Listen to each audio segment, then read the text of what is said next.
Fantastic. Y'all good to go? Good afternoon and welcome to the Board of County Commission meeting here in Seminole County. Today's date is Tuesday, January 14th, 2025. The time is approximately 1:30 p.m. This afternoon, we're going to be led in the invocation by Mr. Gordon Brown from the Central Florida Free Thought. And the Pledge of Allegiance will be by Mr. Chad Wilski, Director of Fleet and Facilities. Before we get started, please take a moment and silence all your electronic devices, telephones, tablets, whatever else you may have, in respect of all those attendees. Pastor, if you would please. Please stand. Just to clarify, I'm not clergy. I'm a member of the community.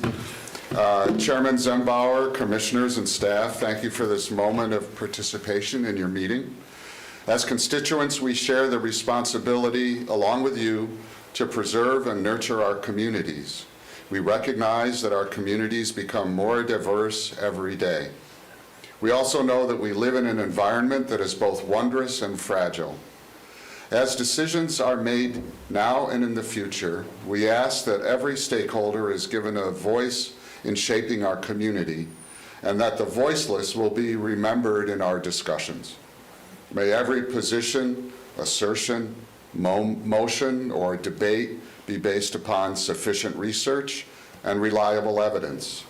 And ultimately, we look to all of our elected and appointed public servants to provide informed leadership, peaceful resolution, and fair directives. May I leave you today with these thoughts from Theodore Roosevelt. There are good men and bad men of all nationalities, creeds, and colors. And if this world of ours is ever to become what we hope someday it may become, it must be by the general recognition that the man's heart and soul, the man's worth and actions determine his standing. Thank you. Thank you. Mr. Wilski?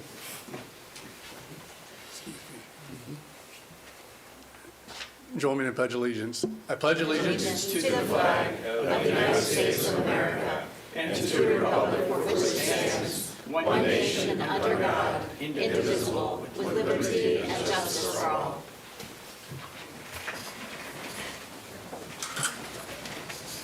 Thank you both very much. First up is our consent agenda. If you are here and desire to speak on any matter on the consent agenda, Ms. Dominique, she'll raise her hand right here. You'll need to fill out a speaker's form, identify the item in which you want to speak about, and get it to her as soon as possible. We'll now go to the county attorney, Ms. Kate Latour, who will give the rules for public engagement. Thank you, Mr. Chairman. Good afternoon. Florida law provides that members of the public shall be given a reasonable opportunity to be heard on propositions before the Board of County Commissioners, except when the board is acting on emergency or ministerial matters or conducting a meeting exempt from the requirements of the Sunshine Law. Individuals shall be permitted 3 minutes each for public comment, or 6 minutes when the individual is an official representative of a formal association or group. The chairman may modify the maximum time for public comment at his sole discretion when appropriate. Public comments on quasi-judicial or other public hearing items will occur during the board's consideration of those items this afternoon. Public comments on pending procurement matters or on non-agenda items shall not be permitted at this time. Members of the public desiring to make public comment must fill out a speaker form and present the form to staff. Forms are available in the lobby. Mr. Chairman. Thank you, Ms. Latour. Mr. Darren Gray, our county manager, do you have any revisions to the consent agenda items 1 through 15? Thank you, Mr. Chairman and Commissioners. Yes, just 2 changes to the consent agenda. One is the addition of item 3A that you all should have in your packets now, and then I would like to pull item number 5, and I will be bringing that back to the board. Pulling number 5, adding 3A. Correct. Okay, That's is there it. any commissioners desire to pull any specific consent agenda item? Seeing none, we will go to public input. Ms. Dominique, if you would call 3 at a time, have them come up. You'll have 3 minutes to give us your input. No speakers, sir. No speakers, okay.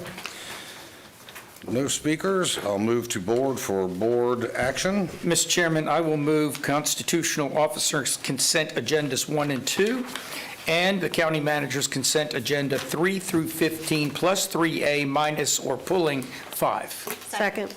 Motion is second. All those in favor? Aye. Opposed, like sign. Seeing none, carries unanimously. Thank you all very much. Next item is our regular agenda item. This is the Wekiva Island Spring Fling and Paint Out Special Event Permit. This will be presented by Ms. Kathy Hamill, our Planning and Development Division Manager. The tower's moving. Kathy Hamill, Development Services. Item number 16 is a request for a special event for Wekiva Island. This is Wekiva Island's yearly Paint Out and Spring Fling. The event will start on February 23rd to March 1st and March 12th through March 20th for a total of 12 days. Thank you. This is a yearly event, and it is consistent with the Wekiva Island Paint Out and Spring Fling that was approved in 2024, in which it will consist of artists painting outside, artwork being displayed in the gallery and offered to sale. There will also be an art auction, a quick draw, and a gala with live performances. Amplified sound is being proposed for Wednesday, February 26th for the art auction underneath the solar array, which will be from 7 to 9 p.m. On Saturday, March 1st, between March 1st, between noon and 2, the quick draw, which is a time drawing contest between the artist and guests, will have amplified sound, and later that night there will be an annual gala from 6 to 10 p.m. with a live band on the back of the classroom building. The normal operating hours for Wekiva Island during the week will be extended by 2 hours. So instead of going from 8 a.m. to 7 p.m., they are proposing to go from 8 a.m. to 9 p.m. There will be no changes to the weekend hours, which are 8 a.m. to 11 p.m. The number of guests attending will not exceed 395, which is consistent with their development order. Per their development order, they are limited to 4 special events not to exceed 60 days in a calendar year as approved by the BCC. Because of this condition, each special event is required to be heard by the BCC and does not fall underneath the Land Development Code regulations, which allows subsequent special event applications to be approved administratively unless there is a change to the special event. Staff is requesting the Board of County Commissioners approve the Wekiva Island Spring Fling and Paint Out for 12 days for the dates and times requested and subject to the conditions in the special event permit. I'm happy to answer any questions, and I believe also the applicant's representative is here. Thank you, Ms. Hamill. Any questions for staff? Seeing none, does the applicant wish to make any statements? Thank you very much. Is there anyone here from the public, Ms. Dominique, to speak on this matter? No, sir. We'll close the public hearing and go to Commissioner Constantine. This is his district. Thank you, Mr. Chairman. And I also just wanted for the record to say that I did talk to Jeff Stamer, who is president of the Homeowners Association, directly involved. They have no problem with this particular request either, so I will move the approval of the special permit for Wekiva Island Spring Fling and Paint Out on Sunday, February 23rd, 2025 through March 1st, 2025, and March 16th through March 20th, 2025 at Wekiva Springs. Second. Motion is second. Any further discussion? Seeing none, all those in favor? Aye. Opposed, like sign. Motion carries unanimous. Thank you very much. Next item is the work session. This is the Seminole County Wekiva Trail Grade Separated Crossing Design. This will be presented by Mr. John Slott, Public Works Director, and George Jimenez, Professional Engineer. Gentlemen? Thank you, Mr. Chairman. Thank you, Commission. We're here today to bring you an update on the Seminole Wekiva Trail Grade Separated Crossing design update. We have several options that we would like your guidance on as we move this project forward. We have several options we'd like your input. As well, we have requested that the consultancy that has done this work to be here today. They've just made us aware that they were unable to make it due to scheduling conflicts. So we will carry back any of your questions to them as we move forward. As well, we will show you these options as well. One of the options, of course, would be an at-grade enhanced crossing that you could consider as well. So at this time, I'd like to ask George Jimenez to come up and present the presentation for your comment. Mr. Slot, before you do that, and I realize you were not here when this originated several years back, have you reviewed what our next step was supposed to be? Yes, sir. Yes, sir. And what was that supposed to be? It was supposed to be that we would carry the recommendations of the consultancy to the board at a 50% design Okay. for moving forward with a tunnel option. So it sounds like to me we don't have a 50% that's going to be given to us today. No, sir, we do not. Okay. Just wanted to be clear. Thank you. Yes, sir. Okay. Mr. and- Chairman, can we be informed why? Well, your consultant's not here, so I know, that's but staff can present it. a whole nother problem. Oh, go ahead. Do you want to get, John, do you want to do that? We can, so the why from a perspective of why we didn't get to 50%, that you'll see this in detail in the presentation. Commission, the short answer is there are technical difficulties with the tunnel design. In addition, the consultancy had a changeover in their staff during the course of the project, and they took the prior consultant's concept and then basically stepped away from it with a new design. That, of course, by process, needs to go all the way back to proof of concept. That would have come back to the board as, again, another proof of concept. They did not want to do that. They wanted to keep moving forward. So therefore, we paused them, staff paused them in August and said, we need to take this back to our board before we move forward with another concept that was not approved by this board. and Mr. Chairman, if I could, basically, that was the nice professional answer, response to it. Their whole team has changed, and now the new team is giving us different direction based on what our different concepts than what the original team did. So I had asked staff to bring this back prior, to that 50%.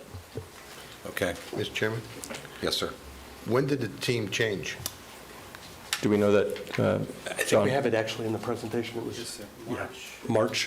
Yeah, we could walk through. It's only a couple slides. We could walk you through it if you'd like. Okay. I'll wait. Mr. Jimenez, please proceed. Thank you.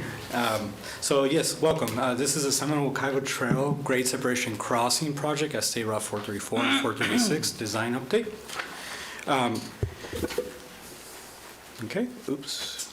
Okay, so here we have a preview of our presentation today. We'll be sharing some background information, also sharing with you some design findings and estimates, and finally arriving at our discussion points. Our objective today is to update you on our design progress and also to ask for feedback from the Commission for this project moving forward. The purpose and need for the project is listed in the 2021-2022 feasibility study. The Seminole Wakaiva Trail is a heavily used path, but faces concerns at these two intersections due to high traffic. There is also a discontinuity in the trail, with pedestrians having to use the at-grade crossing to cross both major highways. PPAC requested a grade separation project back in the feasibility study to address these issues. Here we have a snapshot of the county's trail master plan. As you see, the crossing is listed in the master plan. Back in the feasibility study, PPAC's recommendation for both these crossings were bridges, and that the project be elevated in priority in the overall transportation plan. Here we have our timeline. The initial study was presented to the BCC in 2021, which focused on the bridge alternatives. A second BCC meeting was held in January of 2022, this time with the tunnels option, and concluded with a vote from the board to pursue the tunnels moving forward. The request for proposal was made in May of 22, with consultant selection coming later that year and procurement ending in June of 23. Our NTP was in July of 23. Drainage was always a big concern for this project, with potential large impacts to FDOT systems in the area. The consultant went through a series of meetings with us and FDOT and concluded essentially what we call the proof of concept phase, which essentially presented to us and FDOT how the consultant will be addressing and designing these drainage issues in the tunnel. Essentially, this was a gate. It cleared the way for the 30% design submittal, which was submitted in March of 2024. So since then, since March, to answer your question, Mr. Chairman, the consultant went through some personnel changes, and really, they were not replaced until June of 2024. By this time, our consultant's new staff informed us that the plans presented in the 30% submittal would not work, and that would need a slight redesign, mainly for the State Route 436 tunnel. The alternatives presented to us shortly after that were in line actually with those discussed in the feasibility study, and we knew already were not permissible and really costly to construct. So the redesign would also signify that, or mean that we would take on significant delays in the design process and cost as well. So we asked the consultant to stop work in August 2024, and we've been reviewing this internally since. And now we're here presenting to you some of these findings, which I'll review shortly.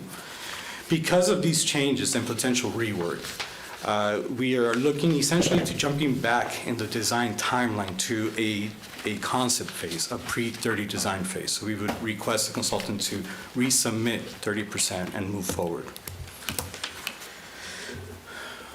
So to take you through some of our findings here, a gravity drainage system is no longer feasible for the tunnels, and the gravity drainage system is what was presented to us in the feasibility study. Now we'll need pumps to drain the inside of the tunnel, and also potentially pumps outside of the tunnel to control groundwater. We're also looking at increased structural needs, essentially because the tunnels will be submerged, both of them. They'll need thicker walls and bigger slabs, and more waterproofing as well. So the tunnel depth was always a concern and a challenge with this project. The tunnel at State Route 434 was placed lower to avoid a large deal of utility conflicts, but this further submerges the tunnel. And the depth at State Route 436 will first force reconstruction of 3 FDOT storm drain trunk lines.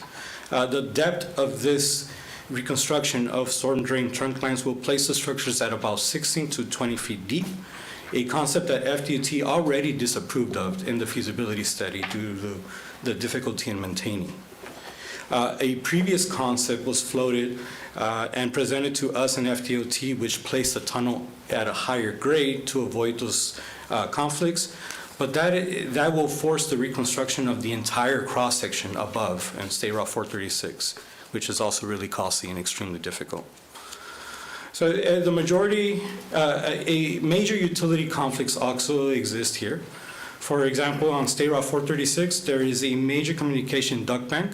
This major communication duct bank is the main data link for the entire city of Altamont Springs, and it will be affected by the tunnel.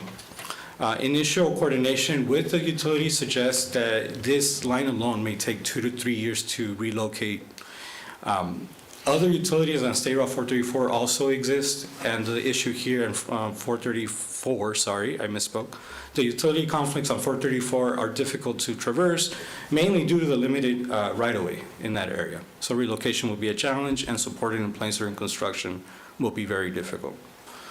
So as mentioned, the reconstruction of the FDOT storm sewer systems may also force re-permitting of ponds, the affected ponds to those systems. And also there's a third pond right behind the ABC Spirits building that will also be modified. All these 3 ponds may have to be re-permitted with higher standards. And at this point in time in design, we're not really sure if it would even be permissible.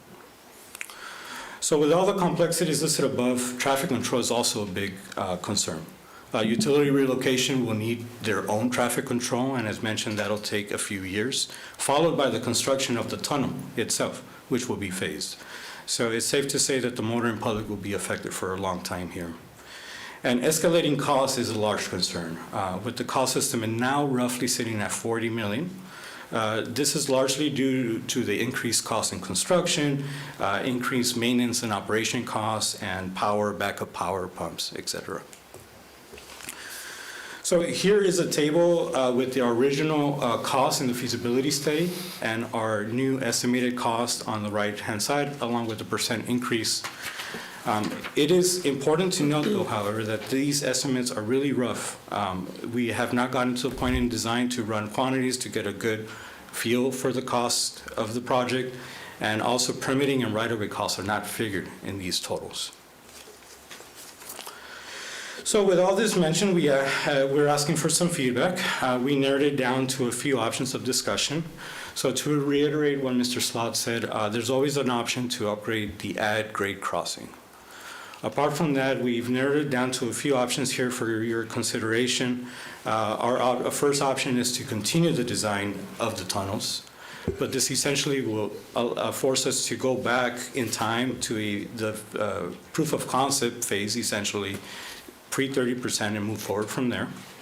Option number 2 would be to reconsider the tunnel for the bridge alternative. The table there at the middle of your screen is essentially a summary of the potential cost for the tunnels versus the potential cost for the bridge in today's dollar and the percent increase. And option number 3 would be to place this project on hold until FDOT elects to do some major improvements at these 2 intersections. And we could coordinate with them and request that this grade separation scope be included in those projects. So thank you. I'll leave it in this slide. No, that's not. This is slide. Thank you very much. Any inquiries from the board? Commissioner Herr. First of all, you did a really good job of walking us through a very complex situation. And the question that jumped into my mind, most importantly, is if we do any of this, the ABC liquor gets to stay open, right? Because the citizens will need it, given whatever workload we'll have out there. But I do have a couple of questions. On option number 3, if we put the project on hold and request FDOT to include a grade-separated crossing, what does that mean? Does that mean a bridge, or does that mean different crosswalks? So it would be at the bequest of the board. So you all would let us know which direction you'd like us to provide them the scope. And then in the FDOT work plan, they would add that. So if you all wanted a bridge option, we would put that in. If you want a tunnel option, we would put that in. And of course, we'd start back at the proof of concept phase for them. And is the idea that FDOT would share differently in the cost structure? We're making that sound as though we just hand it to them and it's not our responsibility anymore, so please clarify that for all of us. Yeah, all things are not free on that one. So we would, at the time of the entrance to the work plan, we would have to work with FDOT on the cost share. So the assumption would be if they were doing major roadway work in that segment, that there would be some economies of scale to the projects, because they would have to touch stormwater, they would have to touch the roadway itself, they would have to do a lot of things. So there may be some economies of scale, but also balance that with whenever that project starts, and it is not currently on the work plan for a DOT. So their 5-year work plan, it's not there. So it would be in that year dollars. So in essence, from my perspective, that's just not an option to wait any longer. I mean, we have a safety issue out there now. So last question, do you have a recommendation? Or you've been told not to have a recommendation? Well, I saw that. I told them, yes. Is that So a I tough had spot to put you in? So we wanted to list options for the board, you know. Okay. So if, and a few of us were not here during that discussion. We did go back and look at the conversation that the board had regarding the bridge versus the tunnel. We're good either way. We just need, would get direction from the board on that. The one thing I just want to note, and I was actually speaking with Mr. Durer today, or a couple weeks ago. This trail is a part of the coast-to-coast trail that the state has, and it's a high priority for them. And so one of the options, and that's why we put option 3 on here, is that even though it's not in DOT's 5-year work plan, there could be an opportunity for them to put the construction of this in their plan when they complete the coast-to-coast trail. So that is an option that we could pursue as well with the state. Depending on whatever option that we want to go with, we could look at that as well. Mr. Glary. Yes, thank you, Mr. Chairman. I've walked this trail many times, not just this year, which is 2025, but also 2024. It's a safe crossing. You get to 436, you make a right-hand turn, you go down about 100 feet, you hit the little green button, you wait for the little green light to go, and you cross the road. Not just on 436, but 434. It is safe if you wait for the traffic light. At this point, with the amount of need that's out there regarding road construction and trail constructions, I don't see a need at this point because, in my opinion, if you do go to the traffic light, it is a safe crossing. And this is a coast-to-coast trail, which has a bigger picture. A lot of people getting funding for that. I think you wait for the state to actually come in to, if they deem that it's not a safe crossing, then move from it. But it is a safe crossing because you have 2 traffic lights. One of the things you didn't talk about, and we talked about it during my briefing, was the overhead power lines, both in transmission and distribution along 434, that if you do go overhead, someone will have to relocate. So at this point, I'd rather just put the project on hold and wait for the state to do something. But more importantly, this project, we've talked about this project a couple years ago, and we've known about this project. And for us not to have done anything or bring it back to us in 10 months, I think that's a separate issue that needs to be discussed at some point. Why this hasn't been brought to us sooner, I don't know. We could put this to bed a lot earlier. And I don't think that we should be spending additional money at this point when there are already traffic lights in place to cross those roads. That's how I feel at this time. Commissioner Constantine. Thank you. I wanted to wait for the other commissioners if there was any other questions, but it seems that we're already going into what we want to do. So I will say that back when we first started, the idea of the tunnel was, to me, a fun and exciting alternative that would be safe, and I think the citizens would love it. But sometimes you can't have everything that you want. And in this case, knowing all that I know now, I could never, ever even consider, with all the other needs in this county, $39 million for a tunnel alternative. Also, checking the records for safety, Commissioner Delory is correct. There has been there have been accidents at 436 and 434, but very few have involved pedestrians. And I don't know of another trail that we have that goes across, whether Montgomery or Lake Mary Boulevard or any other place in this county, that people don't have to wait for a light. And I live on 436. Once a month, and a couple of years ago, before my office closed, I would ride my bike to Craig's Roost office. I waited for the light, and I walked across 436. So, to me, I think that there may be a hybrid of option 3, and it has already been expressed here already because it is an important part of the trail system, that not hold the project, but request FDOT to include grade separation crossings, with us working with them, not when they make improvements, but now, if we can. Or as soon as possible. I'm not saying, we tell them to do it, but get with the DOT Secretary, District 5, Mr. Tyler, and see if there is a possibility that we could work with them.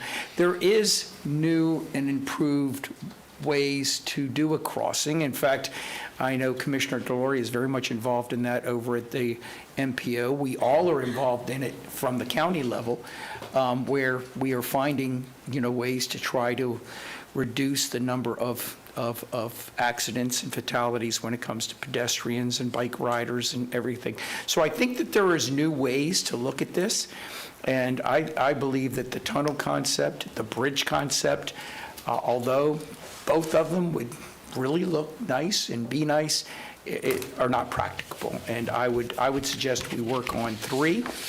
but also not just hold it, but ask the DOT, not just when they make the improvements, but to do it as soon as possible, working with them, knowing the need of the trails to be continued. Commissioner Lockhart? I wish I had gone back and watched the video of our meeting, because I'm feeling a little bit like I'm in a twilight zone here. Everything that we heard from members of PPAC was that heavy users of this trail needed a crossing to safely cross and have it be part of a trail system, not just a pedestrian crossing a road. That, to me, was one of the largest distinctions that was made through this process. I originally voted along with 3 other members of this board, I believe at the time, to move it forward, because I wanted to have the opportunity, according to Robert's rules, to bring it back up again. Because I think the tunnel concept from its original conversation was just going to be cost prohibitive, and there were some safety concerns about tunnels. Commissioner Herr was very adamant about women in tunnels and the perception of potential crime occurring in tunnels. So there was a lot of conversation. I'm going to go back and watch it, because now my head's spinning. So now we don't have a perceived safety problem, and it's safe, and we're going to cross at a crosswalk. And we've worked with FDOT on other projects, waiting for them, and it doesn't ever really end well. We're still working on a project in my district at 427 and 434, and thankfully the county was willing to step up and do some things to help move that along, because it just, times change, people change, priorities change from year to year. It might be here on the list this year and way down here on the list in a couple years, and so we aren't masters of our own destiny at that point if we rely on DOT. So my thought would be we move forward with looking at bridges, take control of the construction ourselves. It's been asked for years. If there's an opportunity to get some grant money from the state through the trail system, I think that would be ideal. But I'm not interested in a tunnel, and I'm not really interested in waiting on DOT, so that's a conundrum. Commissioner Herr? Yeah, I didn't voice my opinion originally. I was the dissenting vote. Not only is the tunnel, first of all, I didn't think a tunnel could go there, but second of all, they're just not everybody is willing to go in a tunnel. I am one human that will not go in a tunnel, even the tunnel in Heathrow. I will not do it. I'll play Frogger across the road. In addition to that, the tunnels require us to open a gate and shut a gate every day of the year forever. And so there's an ongoing maintenance difference. And where I am in the same place is I do not want to wait for FDOT, and I do not understand, did the safety data somehow change? We had testimony at that last meeting. I did go back and rewatch it because I don't recall details that well of this type of stuff, but we were adamant that there was a safety issue. PPAC came and did a recommendation, so I don't know unless there's different data now, but I'm not willing to say, oh, it's safe because we think it's safe. Somebody's got to bring us data that says, how did we get to that decision originally at a very expensive number, and how are we at now we should do nothing? I can't reconcile the two. I'm at figure out what the most cost-efficient bridge is, figure out where we can get funding support for it, and let's make sure that it actually is needed, data-supported need. Mr. Chairman? So- I'm sorry. I do have a question now. When you Please, go ahead. In my briefing with you, John, I did ask you about the accidents that were happening in that vicinity and in that intersection, and you gave me numbers. Could you give those numbers again? Because this safety thing didn't come out of the sky. Please go ahead. Yes, sir. So we did go back and look at the last 3 years of accidents at this corridor. There were 13 and 11 accidents at each that were vehicular, and 1 pedestrian injury at each intersection in the last 3 years. and it was an injury, An injury. and it did not involve a bicycle. One of them did. Okay, one of them did. One of them had a bicycle. Yes, Thank you. thank you. So I'm going to take it a little different direction. I think all this is quite frankly premature. I'm a little disenfranchised that our consultant's not here. I think what I've heard is, and what my observation is, and I have a pretty good recollection of the last hearing. I'm taken back we're 3 years after the fact. I'm taken back that we're told we need pumps for tunnels now. Well, quite frankly, we were told we need pumps initially during that hearing. I think that a lot of this falls on the consultant in either poor workmanship, poor preparation, whatever it is, because what I'm hearing now is they had a recommendation, supposed to bring us 30%. They then got bought out or sold or whatever, or put new staff in place. The new staff is coming up with a whole different ideology than what the first staff of this consultant did. And I venture to say if you did it with 3 or 4 or 5 other consultants, you'd probably get 3 or 4 different answers. I'm not prepared to give you any direction either way, except for let's get a proper consultant in place that can actually do the job, has history of doing the job, and give us some timely answers, and not waiting until 2 and 3 years later. Now, with all that said, I clearly understand there has been some management changes here at this county, including those that would typically oversee this kind of project. And I would guess that maybe it was not monitored and followed and tracked in a fashion that it should have been. Shame on us, but here we are. I don't necessarily at this juncture care whether it's tunnel or bridge or nothing. I need more data. In my briefing, I asked for overall cost of ownership at a 5, 10, 20, and 30-year time frame in comparison to those two options, whether it was tunnel, whether it was overhead. There also is now connected communities grant monies at the federal level that would possibly help supplement doing some of this work, in addition to the cross Florida Trail. So for me, in light of our consultant can't even show up today's hearing, I would fire the consultant, hire a new one, and start over. Bring us real data that everybody can sink their teeth into, not something that was told to us 3 years ago, something that was, there's just too many unanswered questions that I think we need data on. That's my opinion. Mr. Chairman, in the last time we spoke about this, we agreed that we'd have a submittal. I still want to see the submittal. I have not yet seen them as submittal yet on anything on this level. Well, I mean, And our contract is with the company, not with their staff. Correct. Well, that was my initial question, Mr. Slott, is we were supposed to reconvene at 30%. That was the direction we've given. 50. So, or 50, I'm No, it's sorry. 50%. So at some juncture, somebody decided, we're not going down that path. We're going to go a different path. To me, today is nothing but a hybrid revisit of the first meeting, asking this commission, what direction do y'all want to go? So, to me, I think we need more data, more information before we can make an honest direction. You know, part of me says, spending $40 million, maybe that's not a wise thing to do, regardless of what you would ultimately do. So I think we need more time, more input, more study.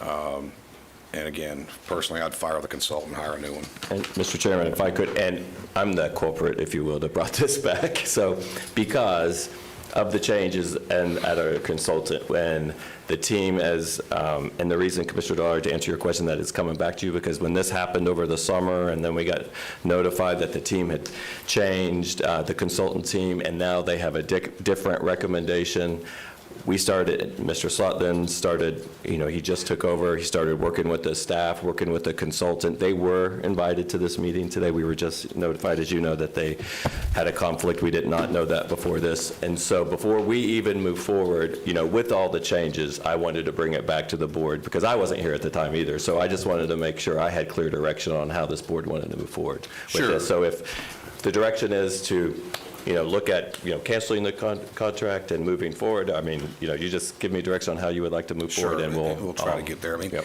in my world, to that point is, as soon as the new staff at this consultant made a determination that something was not viable and they weren't going to be able to deliver what they were supposed to deliver, a phone call should have been made saying, we've got a problem. And we're not going to spend any more of the taxpayers' dollars chasing this thing that we've now learned that we made a mistake on initially and spend more taxpayers' dollars. I mean, that really troubles me. So I'm again back to, I think you scrap the whole plan and just hire another consultant and start over. Commissioner Herr? Well, first of all, I don't think, based on the information that we heard here today, that we've given due process to the termination of a contract. And correct me if I'm wrong, but you were not here when they first came back with, this may not work, were you? I was not. Okay, so we don't know whether a Right. phone call took place or didn't take place, because we've been through 5 staff members between then and now. I'd like not to go to court over the hasty termination of a contract. I'd like to hear them out. How long did they know this meeting was on the docket? Maybe about a week. Week. So About a week. they had 1 week's notice to show up for a meeting. In my world, that's not cool. No, this, we'll have to verify that, because this has Okay. been on our agenda, our long-range agenda since like November. When That this was doesn't brought mean to they my were attention, I wanted to update it, so I'll need to check with I've stood at that them. podium and been called to that podium with I'll check a that. day's notice. So let's do the due diligence that we need to do to validate whether, if there is just cause for termination, we should do that. If there isn't, we need to get the right team assigned from the consultant, not waste all the money that we've started with already. I don't even want to know that number, but it's probably worth asking. How much have we spent with the consultant so far? It's about 600, Judge, yeah. It's just under $600,000 on a $2.5 million. So if we hand that over, start over again, that work product is gone, new work product starts. Am I Sure. correct? Right. Okay. Correct. No one would. Correct. And Commissioner, just to clarify, specifically, the request to the consultancy to be in attendance was about a week ago. We've started working with them in October on presentations regarding a meeting here with the chamber. So they've been involved in different Understood. communications. But in Understood. fairness, Date on the you're calendar is an exactly right. important There- thing. We, yes, Yes, ma'am. so Just wanted to clarify, out of there has common been previous courtesy. work, but Yeah. absolutely. So I'm not at throw the baby out with the bathwater. I'm at let's do our homework, figure out where we go forward. If they deserve to be terminated, we terminate them. If they don't, I really don't want to now spend lawsuit money to justify that. And we know that would come. Okay, I'm not afraid of that at all. I think I am not afraid of it, Chairman. I just want us to spend the taxpayer money judiciously. A little more research so we know what we're doing is not a bad thing. all right, anybody here from the public wish to speak on this matter? No, sir. Seeing none, do you believe you have enough direction? Yep, I do. Yes, we do. I do. Very good, thank you both. Good luck. I'm To gonna- you, Darren. Huh? To you. Yes. Yes, he said. We're going to recircle back with the consultant, Yeah, I'd like to hear and then I will bring it back to this board. Fantastic. About where we are. Direction. Right. You're good. Okay. Next, we are going to move to our public hearing agenda. If you are desiring to speak on any of these items, please fill out one of the forms out in the lobby, give it to Ms. Dominique, the clerk. She will track and we will call you up accordingly. When we get to that item, make sure you put the item that you're here to speak about, and we'll get you in line to do that. We'll go to the county attorney, Ms. Kate Latour, to read the rules of public engagement and speaking on the public hearing agenda. Thank you, Mr. Chairman. While the board welcomes comments from all persons with an interest in these proceedings, Florida law requires that the board's decision in quasi-judicial actions be supported by competent, substantial evidence presented to the board during the hearings on the applications. Competent, substantial evidence is such evidence as a reasonable mind would accept as adequate to support a conclusion. There must be a factual basis in the record to support opinion testimony from both expert and non-expert witnesses. Persons presenting testimony may rely on factual information that they present, information presented by county staff, information the applicant presented, or on factual information included in the county staff report to support their testimony. All persons who present written materials to the board for consideration must ensure that a copy of such materials is provided to the clerk for inclusion in the board's record of the proceedings and the official minutes. Mr. Chairman. Thank you very much. Look for proof of publication. So moved. Second. Motion is second. All those in favor? Aye. Passes unanimously. The next, first item up is, ex parte disclosure. Any ex parte disclosure from any commissioner? Mine has Start here, been Commissioner submitted Herr. electronically, Chairman. Mr. Chairman, I've electronically and also going to submit it on paper as well. Commissioner Lockhart. I had only ex parte communication on item number 21, which was some emails, and it's been submitted electronically, and I'll hand it over as well. Commissioner Constantine. Mine was submitted electronically. And mine was likewise. Okay, first item up is number 18, 995 Miller Drive Special Exception. This is in Commissioner Lockhart's district. This will be presented by Ms. Hillary Payton. Staff will give a presentation. If there's any questions, the board will inquire with staff. Then the applicant will be asked if they desire to give any kind of statements to the board. We will then go to public input, and then once public input is done, we will go for any rebuttal that the applicant may desire to state. Then we'll go to the board for board action. So, Ms. Payton, you're up. Good afternoon, Board. Hillary Payton, Planning and Development. This item is a request for a special exception at 995 Miller Drive for an outdoor recreational area at an existing warehouse site in the M1 zoning district on 6.8 acres located on the west side of Miller Drive, south of North Street. The applicant requests to construct an outdoor recreational area at an existing industrial warehouse site for the use of the property owners, employees, and their families. The property is approximately 6.8 acres with a warehouse on the eastern side. The western vacant side of the parcel is the proposed location for the 2 concrete slabs for the outdoor recreational area. The first slab will be utilized as a handball court and will be approximately 80 feet by 52 feet with a concrete wall erected along the middle of it. The wall will be 43 feet wide, 16 feet tall, and 8 inches thick. The slab will be constructed approximately 13 feet from the north property line. The second slab will be used for a basketball court and picnic area. It'll be located 15.5 feet east from the handball court slab and will be approximately 70 feet by 50 feet. It'll be constructed approximately 25 feet from the north property line. The hours of operation for the recreational area will be dawn to dusk 7 days a week, therefore wired lighting will not be utilized. Upon approval of the special exception, a site plan showing compliance with the Land Development Code and all other applicable codes will be required, including a required retention area for the new impervious site. In compliance with the Seminole County Land Development Code's community meeting procedures, the applicant conducted a community meeting on October 2nd, 2024. Section 30.3.1.5 of the Land Development Code states that the Board of County Commissioners may allow uses for which a special exception is required, provided that the board determines that the use requested is not detrimental to the character of the area or inconsistent with trends of development in the area. It doesn't have unduly adverse effect on the existing traffic patterns, movements, and volumes, and it is consistent with the comprehensive plan and will not adversely affect the public interest. If the board finds that the requested special exception meets the criteria, staff requests that the standard conditions of approval for the following site-specific conditions be incorporated. The outdoor recreational area is only for use by the property owners, employees of the warehouse, and their families. The outdoor recreational area will only be used from dawn to dusk 7 days a week. There will not be any site lighting for the outdoor recreational area, and the concrete slabs cannot be increased in size, nor can any additional impervious be added to the site without BCC approval. The Planning and Zoning Commission met on December 4th, 2024, and voted unanimously to recommend the Board of County Commissioners approve the special exception based on these conditions. Staff requests that the Board of County Commissioners approve the special exception based on the conditions as set forth in the development order for an outdoor recreational area at an existing warehouse in the M1 zoning district. This concludes my presentation. I'm available for any questions. Thank you, Ms. Payton. Any inquiries to the staff at this point? Seeing none, is the applicant here and desire to make any statements? You're okay? Thank you very much. Any public speakers? No, sir.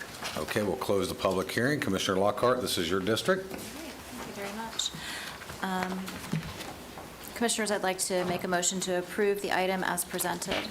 Second. Motion second. Any further discussion? Seeing none, all those in favor? Aye. Opposed, like sign. Hearing none, carries unanimously. Thank you, Ms. Payton. Thank you. Next up is number 19. This is a Board of Adjustment appeal. This will be presented by Ms. Angie Gates, and this is my district, District 2. Ms. Gates? Good afternoon. Angie Gates with Development Services. Item 19 is a request to appeal the Board of Adjustment's decision to deny the request for a rear yard setback variance from 30 feet to 3 feet and a north side yard setback variance from, 7.5 feet to 4.5 feet for a workshop in the R1A Single Family Dwelling District located at 1220 George Street in Winter Springs. I think I clicked too many. There we go. A building code violation was issued for this structure, resulting in the necessity of a variance. On October 28th, 2024, the Board of Adjustment denied the side and rear yard setback variance request for the existing 486.22 square foot workshop. And on November 12th, 2024, Crystal Morris, property owner, filed a notice of appeal of the Board of Adjustment decision. The Board of Adjustment found that the applicant did not provide sufficient evidence or testimony to show that the criteria under Section 30.3.3.2B of the Seminole County Land Development Code for granting a variance were not met. As noted by the board members in the minutes, the variance criteria justification statement submitted by the applicant did not address the required variance criteria. When asked by the board, the applicant did not want to amend the justification statement responses. The board determined that there was no evidence on the record to support approval of the variance request. Based on the stated findings, staff requests that the Board of County Commissioners uphold the decision of the Board of Adjustment to deny the request for a rear and north side yard setback variance. This concludes my presentation. Thank you very much. Any questions for staff? Is the property owner or applicant here wish to make a statement? Yes. Ma'am, if you would come forward here to the podium, you've got 3 minutes. If you need a little additional, I'll grant you that as long as we're making headway in conversation. I'm actually going to ask that my daughter-in-law do the speaking. Okay, that's fine. On my behalf. Sure. Just need name and address for the record. Okay, my name is Nicole Morse. I live at 13329 Palmera Vista Drive, Riverview, Florida. So good evening, or good afternoon. We appreciate you taking the time to hear us. My name is Nicole Morse. I'm here on behalf of my in-laws, Crystal and Harold Morse. I'm married to their son, Micah. Unfortunately, my father-in-law is not able to be here today. His doctors have advised that due to the stress, which I do have a letter from his doctor, that he not come today. He's been hospitalized basically 7 times since September. So this is highlighting the toll that this matter is taken on him. This variance request is incredibly important to us, and I hope to provide clarity on the unique circumstances of their property, the practical values of the workshop, and its positive impact on both my in-laws and my neighborhood, or their neighborhood. This workshop is not just a structure, it is a functional space that provides critical benefits to my in-laws and their neighborhood. It ensures tools and equipment are stored properly, keeping the backyard tidy and safe, noise containment for if they're using power tools or working on furniture and things like this. It's built to withstand winds up to 150 miles an hour. I have submitted the specifications that basically state that this can stand up to 150 miles an hour and has all the safety measures in place. For Harold Morse, my father-in-law, he is a Vietnam vet. He is managing PTSD, and this gives him a place to be out of the sun, able to have space to move around and work or putter, or just to keep him active and moving. The placement of the workshop was influenced by several unique property conditions, one being there is a concrete wall that was installed by the city at the rear of the property that had fallen into disrepair after it was, I guess, no longer needed for noise reduction. And my in-laws have been caring for this wall, making sure that it stays up because it was bringing on rodent infestations and just causing issues. When they purchased the property, they basically took on caring for this wall, along with maintaining years in the area, and it influenced the shed's placement. The north side neighbor has not maintained the area to the south of their fence. They did not realize, I don't think, that that was their property to maintain. So my in-laws have been maintaining it all this time. It kind of shows the ambiguity of the property lines.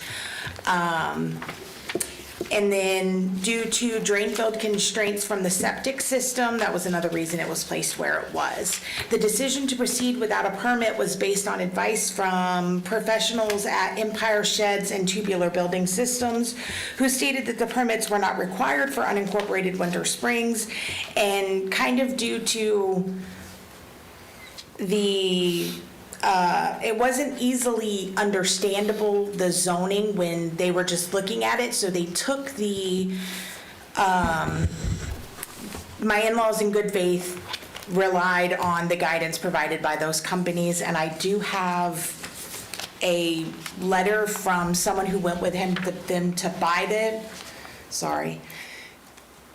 people who went with them to buy the shed, that basically heard them say that no, they did not need the permit, and that it was being, yeah. I'm sorry. No worries. Do you want to introduce that letter into the record? Yes, please. Okay, is that your only copy? It's fine. Okay. We have, yeah. So in closing, this workshop is vital to is a vital part of my in-laws' ability to care for their home and maintain their well-being. It provides practical utility, supports Harold's health, and contributes positively to the neighborhood. The unique circumstances of their property and the honest misunderstanding regarding the permits further justifies the variance. We respectfully ask the board to approve the variance so that my in-laws can continue to responsibly maintain their property and quality of life. Thank you for your time and your consideration. Thank you. Any inquiries of the applicant? Seeing none, thank you very much. Just make yourself comfortable wherever you feel best. Are there any public speakers on this item? Yes, sir. We have two, David Duncan and Kevin Lathrop. David and Kenneth? Kevin. Kevin. If the two of you would come on up to the podium. David and Kenneth. Or Kevin, I'm sorry. I keep trying to change your name on you. And just give us your name and address, and then we'll start the timer. Also tell us whether you're in favor or in opposition. All right, my name's Kevin Lathrop. I live at 1230 George Street on the north side of this property.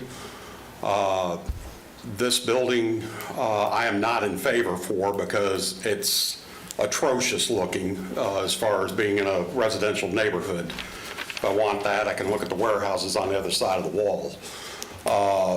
As far as the wall being put up and not maintained, that's never been a problem. There's never been any problem with rodents as far as, into my property. In this wall at the base of it, there are drains for the retention pond on the back side of the warehouse that she has restricted those. So if water overflows to the retention pond, it no longer goes through that wall in her backyard. It comes into mine as well as David's. So I've got an issue with that. But second of all, the property the building sets on, right on the property line, her property line, it is, there's a section of property between that and the wall. It's not her property. She took her fence down to, expand it, and maintain it.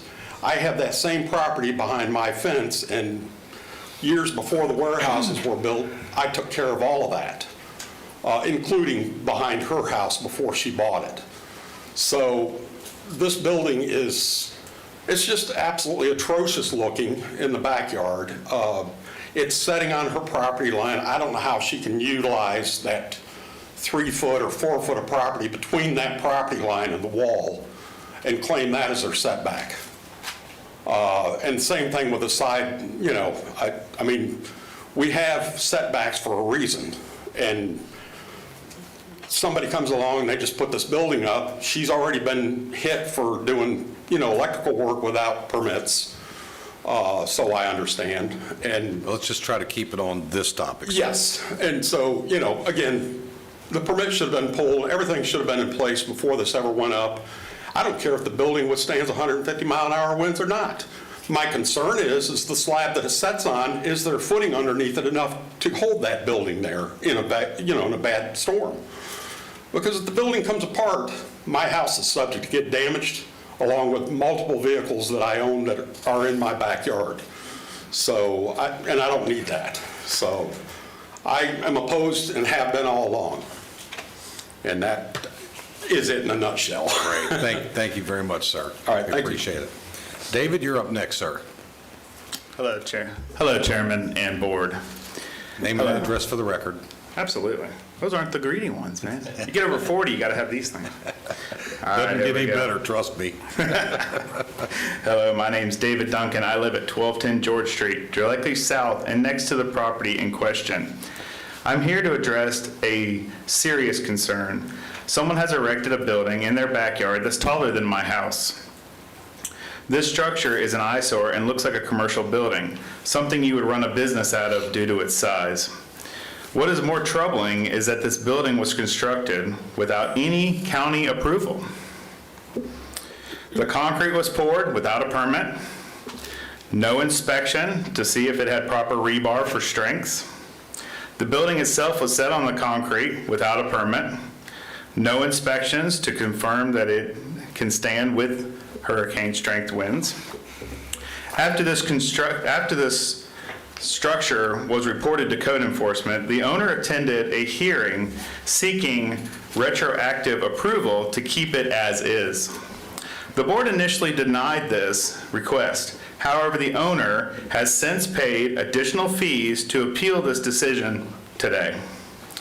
After more than 2 months has passed, this issue is coming back before the board, even though nothing has changed with the building during this time.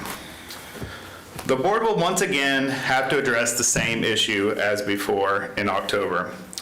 If the board decides to approve this structure, it will essentially be allowing somebody to abide by only 10% of the written setback rules that Seminole County has, reducing the setback requirement from 30 feet to a mere 3 feet.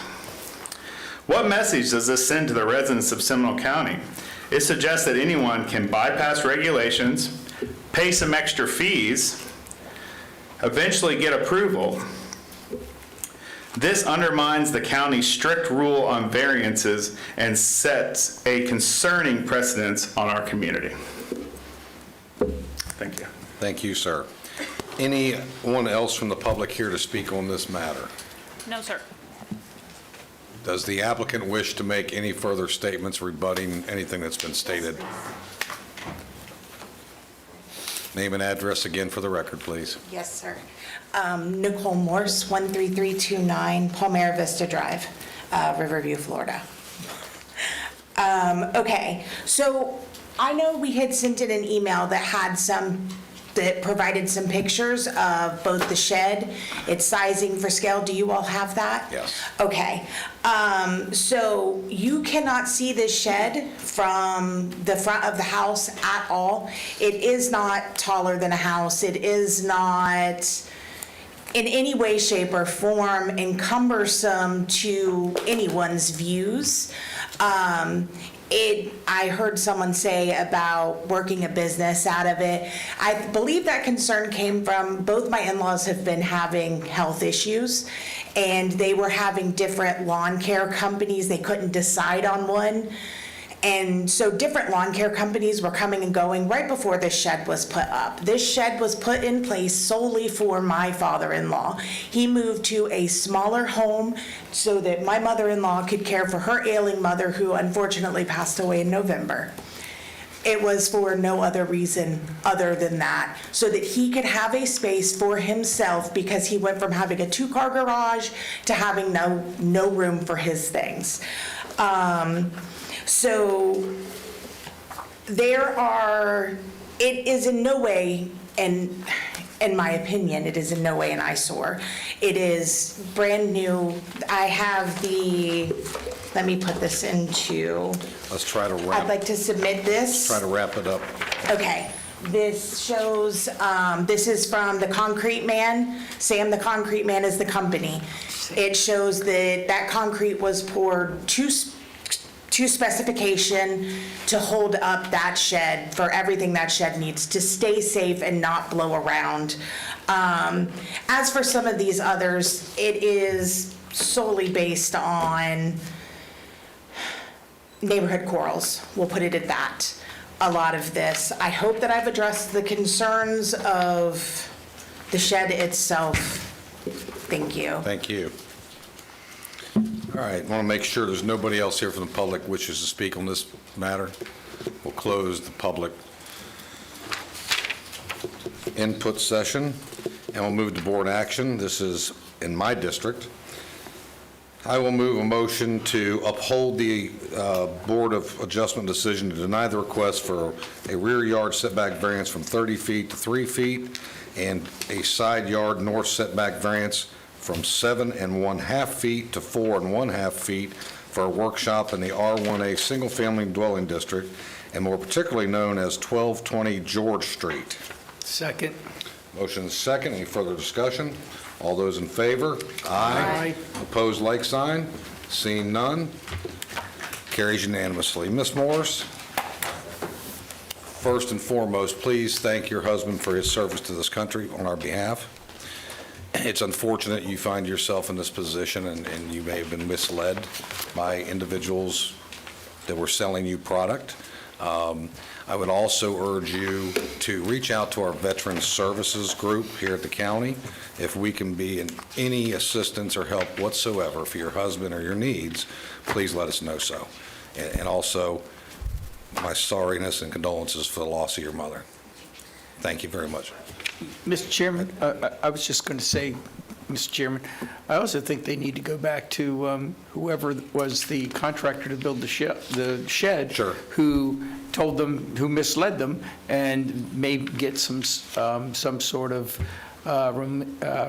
remediation from them. Sure. So if you have any further questions, I would ask you get with our staff. They'll get you direction, anything you need. Let them know, and we'll do our best to assist you. Thank you very much. Mr. Chairman. Commissioner Lockhart. In my briefing with staff on this item, one of the things that came to mind is the use of the contractor licensing board. I think this might be an ideal situation for when we have contractors who are doing business in this county.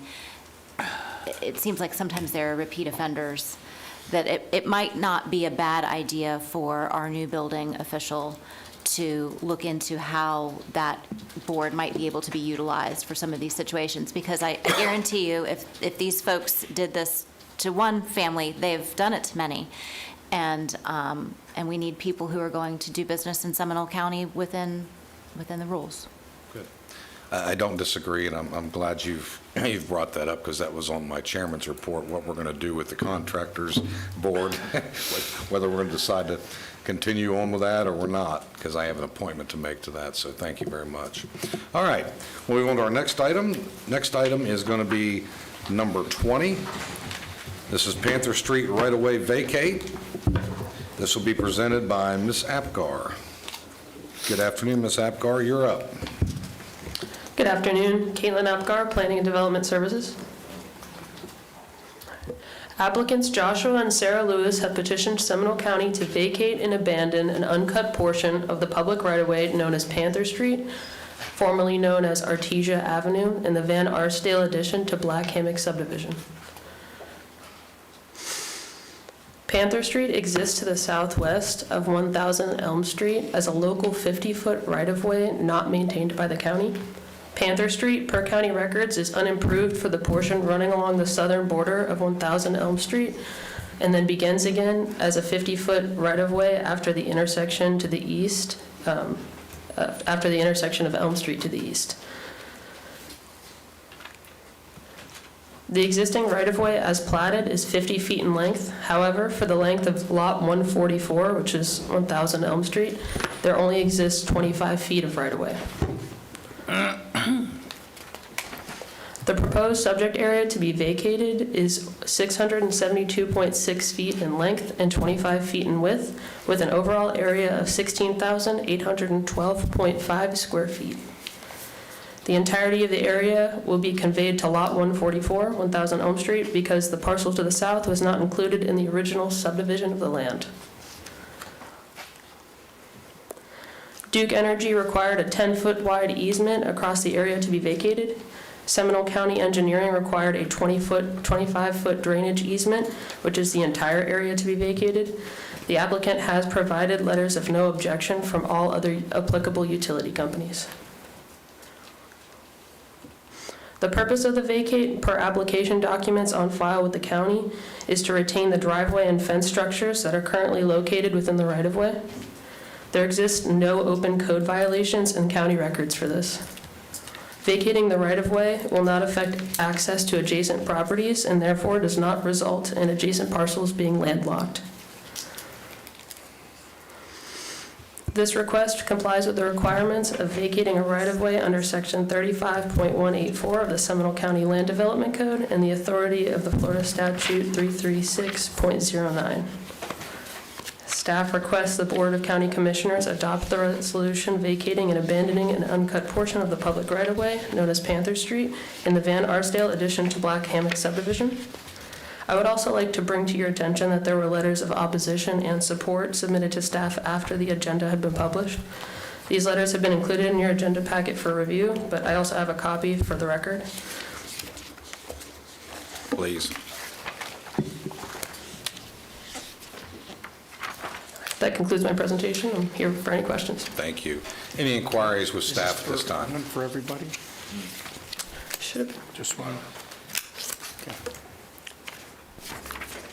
Mr. Lewis or Ms. Lewis, are you here and desire to make any statements? Please come forward, state your name and address. Mr. Commissioner, Chairman, I think we're going to reserve our time if we can for rebuttal. I believe there are some. I'll give you both, as long as we're reasonable. Fair enough. Chairman, did Yes. you want the applicant an opportunity to present first? Pardon me? Did you give the applicant an opportunity to present? I don't know if I missed that. You are the applicant, aren't you? I'm representing the applicant, yes. Gotcha, okay. Yeah. All right, all right. Let's say, did I drop that ball? Nope. No, I'm really confused. I think I had the parties mixed up, Mr. Capro. Thank you. Not a problem, it happens. Philip Capro, Capro Law, 5200 South US Highway 1792, Castleberry. I represent the applicants, Mr. and Mrs. Lewis. They're here because they had a 25-foot right-of-way that was part of a 50-foot right-of-way, as you heard from staff. And I think you're going to hear from people to the south that somehow impairs their property. They had the opportunity to have their 25 feet put into a right-of-way as well, which would have given the full 50-foot access. They elected never to do that. And they have the rest of their property to be able to use whatever they need to do to be able to access it. All we're asking for is for the property to return back to the original landowners, free and clear of the right-of-way that's there, in order to clear up any questions. Okay. Any questions for the applicant at this point? Seeing none. How many speakers do we have, Madam Clerk? We have 6 speakers, sir. Okay. If we would call the first 3 up, we'll try to get you all through here as quick as possible. You'll have 3 minutes each. What I would ask you, in the interest of time and respect for all the speakers and everybody attending today, as well as our staff, if a speaker prior to you has already made a statement Try not to replicate that statement. If those folks that are going to speak are in agreement or disagreement with those who are speaking, just simply hold your thumb up or your thumb down. We won't tolerate any yelling out or clapping or making noise in the chamber, so be respectful of that request. Thank you very much. Please call the first three names.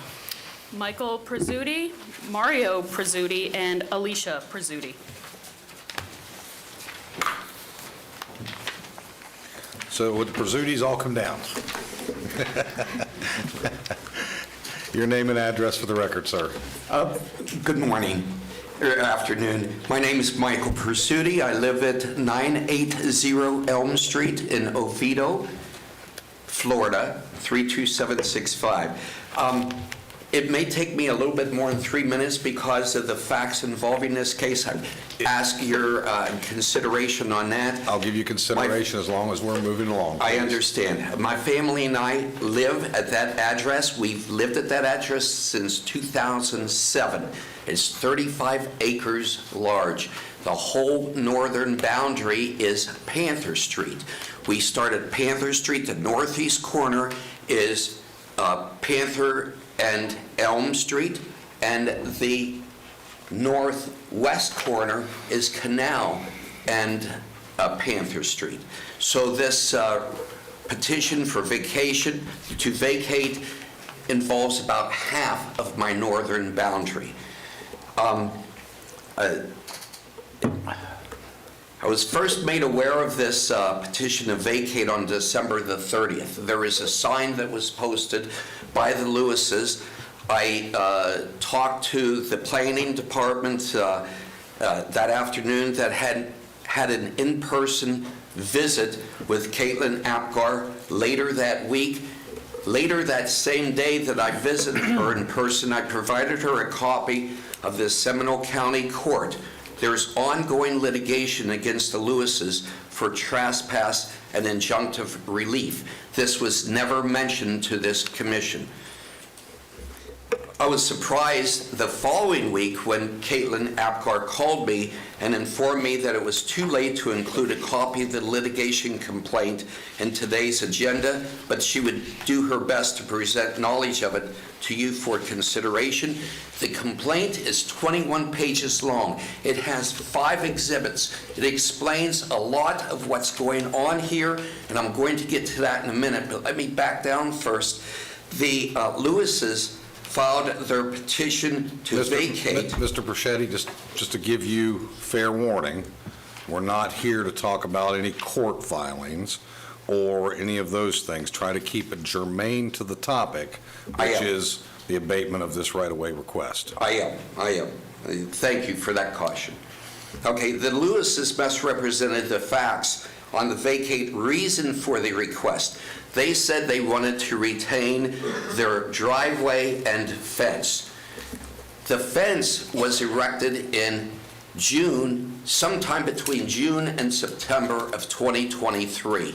And it was only erected after I went and tried to stop them from trespassing on my property and from putting structures on Panther Street right-of-way.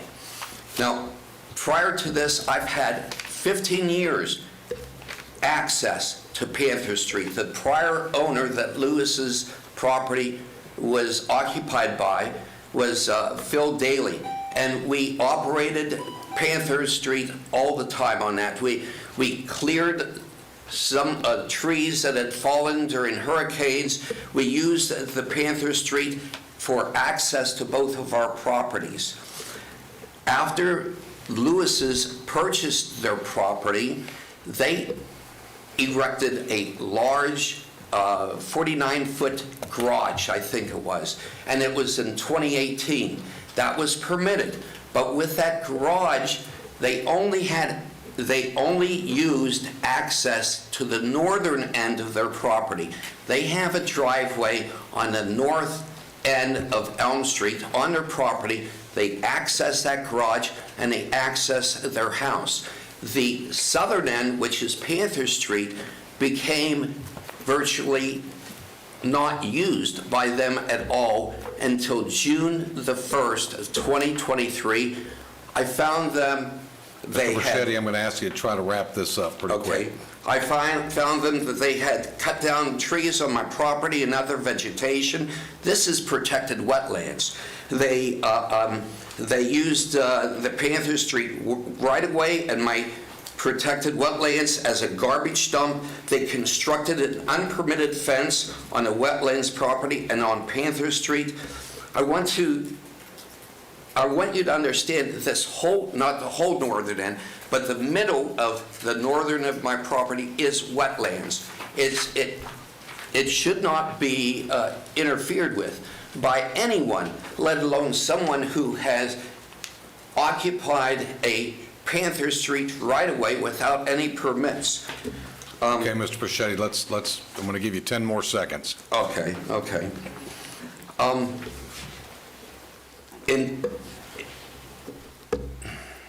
ahead. I had a survey performed to show the trespass on this, and the Lewises just interfered with the survey so much I had to file then an action for trespass and injunctive relief with the Seminole County Court.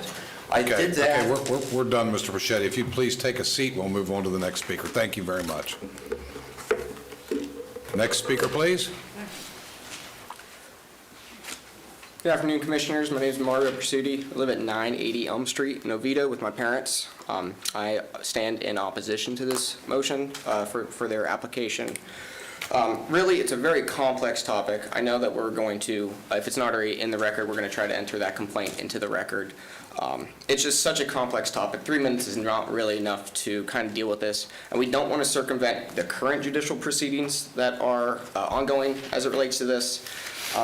And also it just limits our access that we've had for 15 years to maintain that northern end of our property. So again, I stand in opposition to this and I yield my time. Thank you very much. Next speaker, please. You can enter this into the record. Enter this into the record. Welcome. Hello, good afternoon.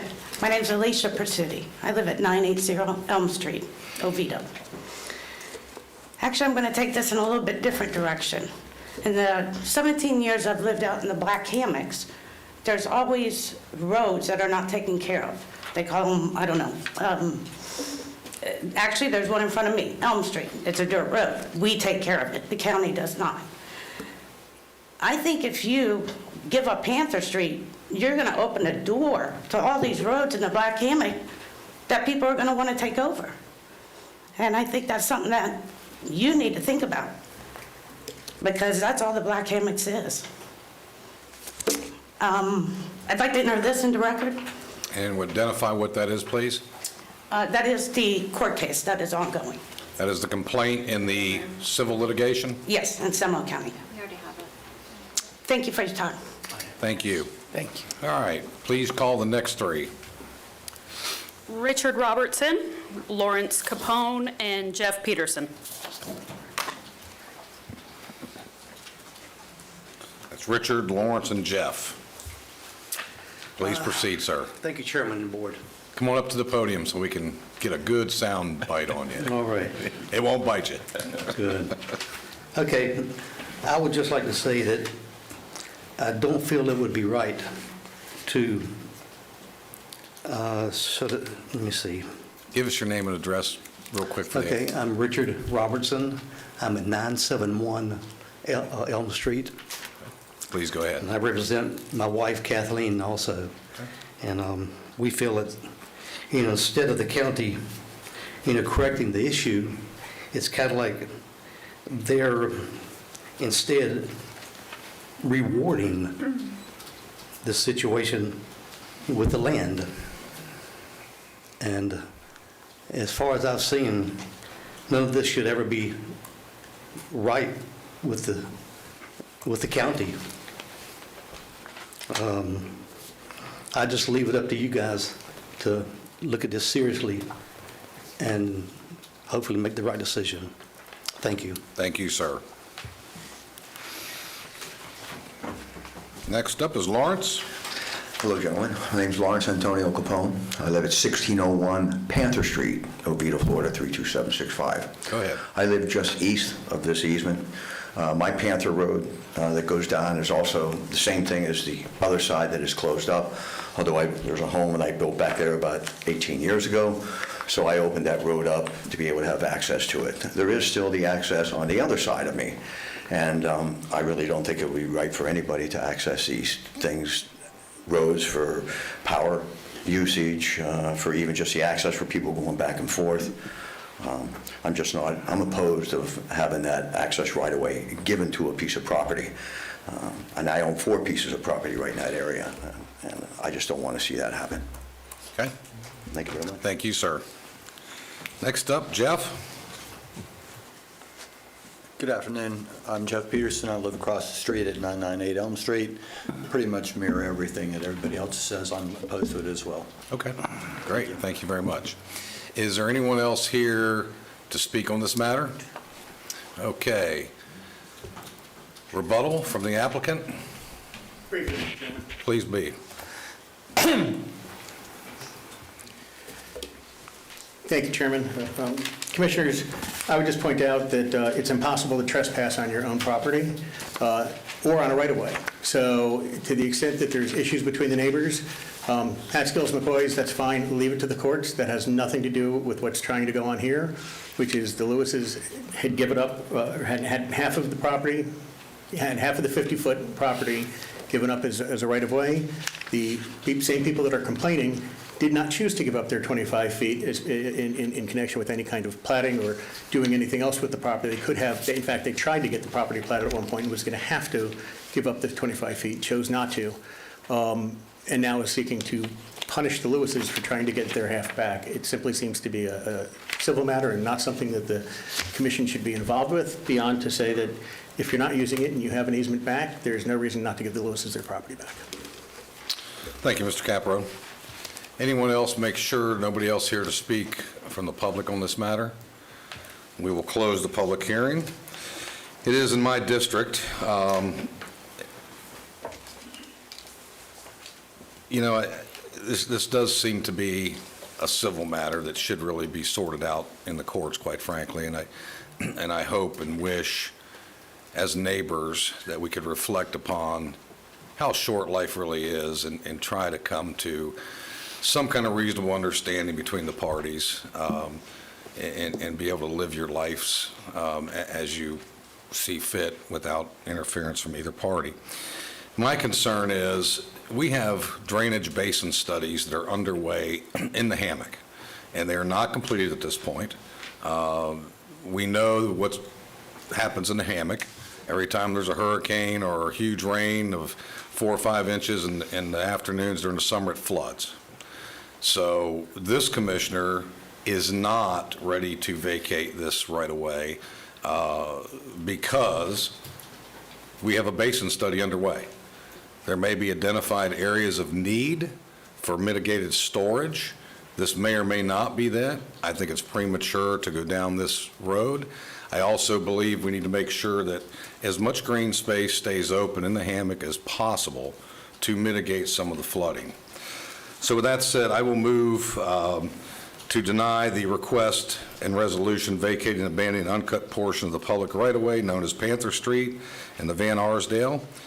The Black Hammock subdivision is recorded in Plat Book 1, page 31 of the Public Records of Seminole County, Florida, for a property more particularly known as 1000 Elm Street, Oviedo, Florida. Second. Motion is second. Any further discussion? Commissioner Herr, then Commissioner Lockhart. I just have a little bit of confusion. I'm hoping staff can answer the question. Is there a fence built in the right-of-way? Yes, I believe so.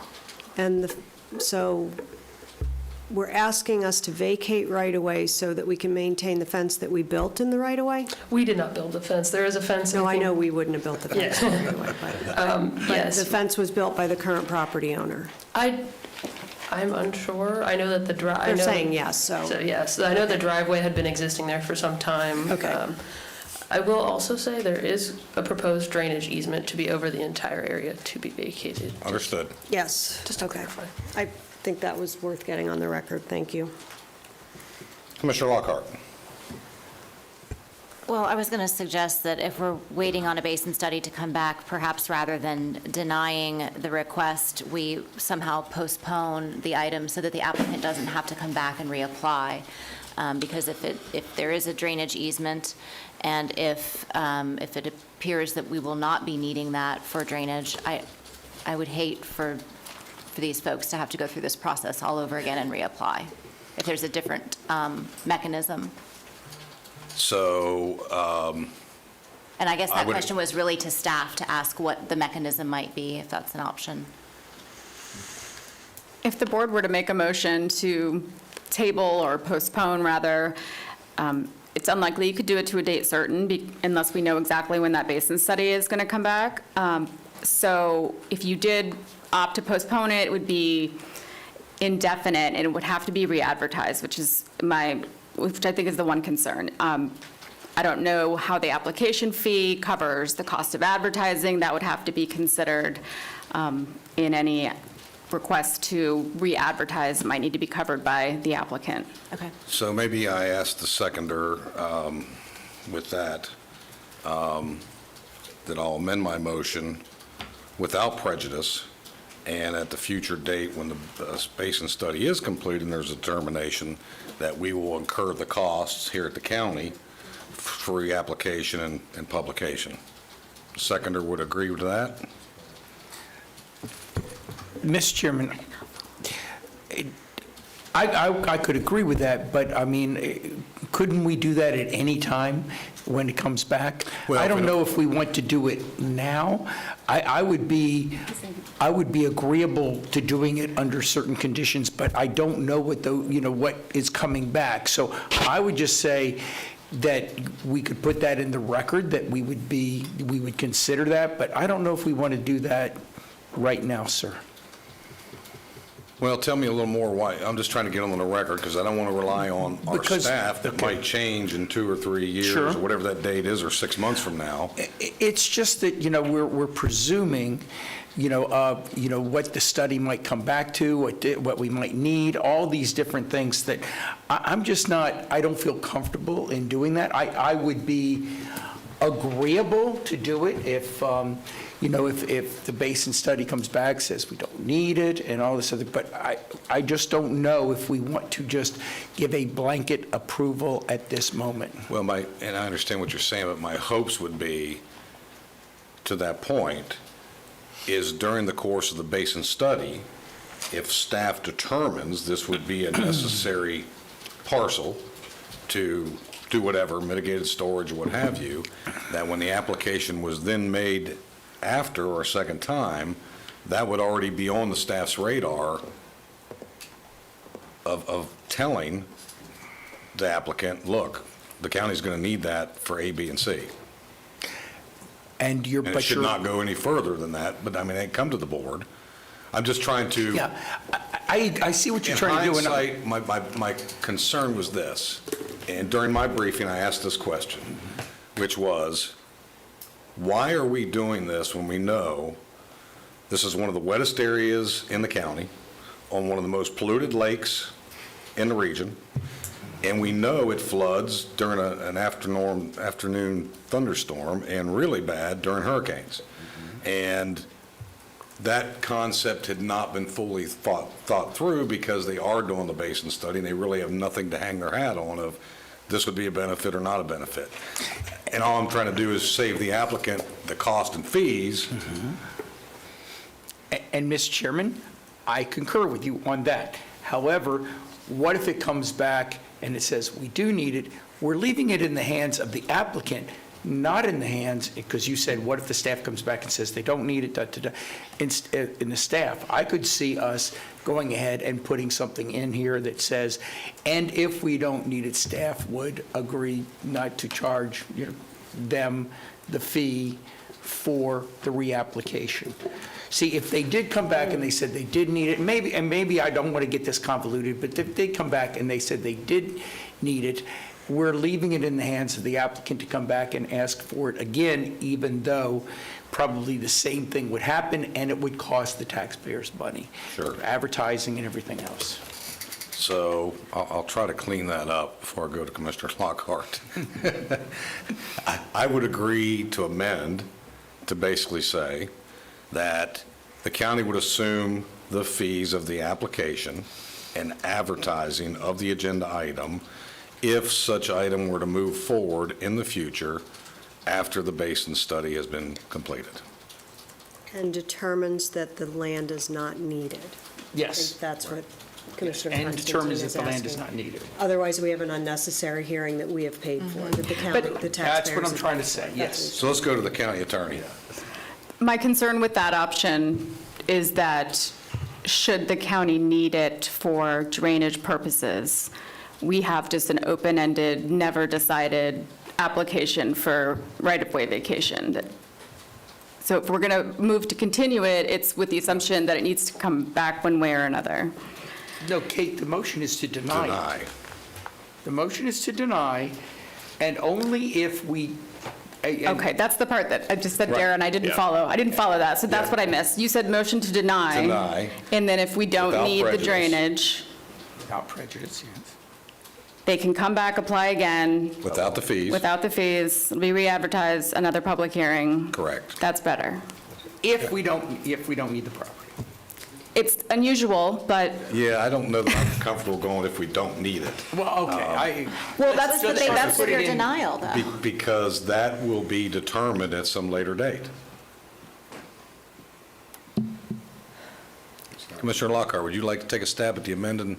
Well, I think we already have comments from Public Works that they have no objection. Could we get confirmation from that on the record? If you want to go through my whole briefing, come on up, sir. Well, I had a briefing on this item too, and that was never identified. Drainage basins weren't brought up, or studies. So Tony, would you mind? I'm looking at this item, and it says that that all applicable utility companies and Public Works has no objection. So are you all not concerned about this pending drainage basin study? For the record, Tony Nelson, County Engineer. Because we're working on the drainage studies, we're not 100% sure if we're going to need this property. That's why we're asking for a drainage easement. So any stormwater that possibly could flow through this area, we have this easement. Okay, so if our concern is that it would be for drainage purposes with a drainage easement, and the applicant recognizes that if we have to go in and put pipe down or dig a ditch, the fences or whatever it is coming out, I'm just not sure I understand. I guess I'm just not following. So I'll try, the question I asked based on what Tony just said in my briefing was, okay, the basin study's not complete. Correct. You're retaining a easement, even if we vacate it. How do you know how much square footage of storage you may or may not need until the basin study is complete? And I think the answer was, we won't know that until the basin study is complete. Correct. We won't know that. But it's only 25 feet. You can't store much in 25 feet. You might dig a ditch, you might lay some pipe. 600 and some feet long. Yeah, okay. I mean, I don't know that you're going to have a long, skinny noodle of a retention pond? I mean, I don't know. I feel like we're creating a reason to say no. Maybe that's what I'm feeling. But I think it would be awesome if the motion is to deny, and that's what the will of the entire board is. I just would like to have the applicant not have to come back and pay again for the process. That's pretty much what my motion is. I So- understand that. I'm just, Okay. So does the seconder agree to my amended motion?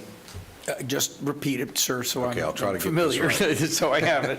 I move to deny the resolution to vacate and abandon an uncut portion of public right-of-way known as Panther Street in the Van Arsdale added to Black Hammock subdivision as recorded in Plat Book 1, page 31 of the Public Records of Seminole County, Florida, for a property more particularly known as 1000 Elm Street, Oviedo, Florida, without prejudice and no fee for reapplication or advertising, which will be done by the county at the county's expense. If we don't need it. His answer is no, he doesn't agree. No, Okay. he doesn't, yeah. I have a I problem still with that. understand why we're not. Well, then I will go back to my original motion. I will move a motion to deny the resolution vacating and abandoning the uncut portion of the public right-of-way known as Panther Street and the Van Arsdale add to Black Hammock subdivision as recorded in Plat Book 1, page 31 of the Public Records of Seminole County, Florida, for a property more particularly known as 1000 Elm Street, Oviedo, Florida, without prejudice. Second. Further discussion? Chairman. Commissioner Herr. Did you have a? I wanted to clean up the record a little bit from a motion standpoint. We did have a motion and a second on the floor. You tried to amend the motion. The seconder technically doesn't have to agree, but didn't agree, so you restated your motion. Can we agree by consensus that your original motion was withdrawn? Withdrawn, that's right. So now we have a new motion on the table. And a second. And a second. And Commissioner Herr wants to speak. I have an entirely different take on this, drainage, not drainage, all of that good stuff. I don't know with all uncertainty that we're not creating a reason for the courts to decide in one way or the other. And the timing of this is rather unfortunate. I think, number one, needs to go through the process, and then this needs to come back. Whether we pay for it a second time, we could waive it from the dais. That's a separate issue. I agree. But it is just a little unnerving that the fence was built in the right-of-way, which we know we shouldn't do, and there's a creation of issues, and then we go to court, and now we're in here. I just think it can wait. That's where I am. So I will vote to deny, but for entirely different reasons than the basin study. Okay, with a motion and a second, all those in favor? Aye. Aye. Opposed, like sign? Seeing none, carries unanimous. Thank you all very much for being here. Next item up is item 21. This is the James Drive partial right-of-way vacate. Ms. Joy Giles is here to present this item. I think that Andrew probably had a better solution, but it wasn't the motion. Good afternoon. Joy Giles, Principal Planner for the Planning and Development Division. The applicant has petitioned Seminole County to vacate and abandon a portion of an undeveloped right-of-way adjacent to the south perimeter of Lot 2 of the Jamestown subdivision, as recorded in Plat Book 9, page 71 of the Public Records of Seminole County, Florida, for property more particularly known as 2150 James Drive in Oviedo.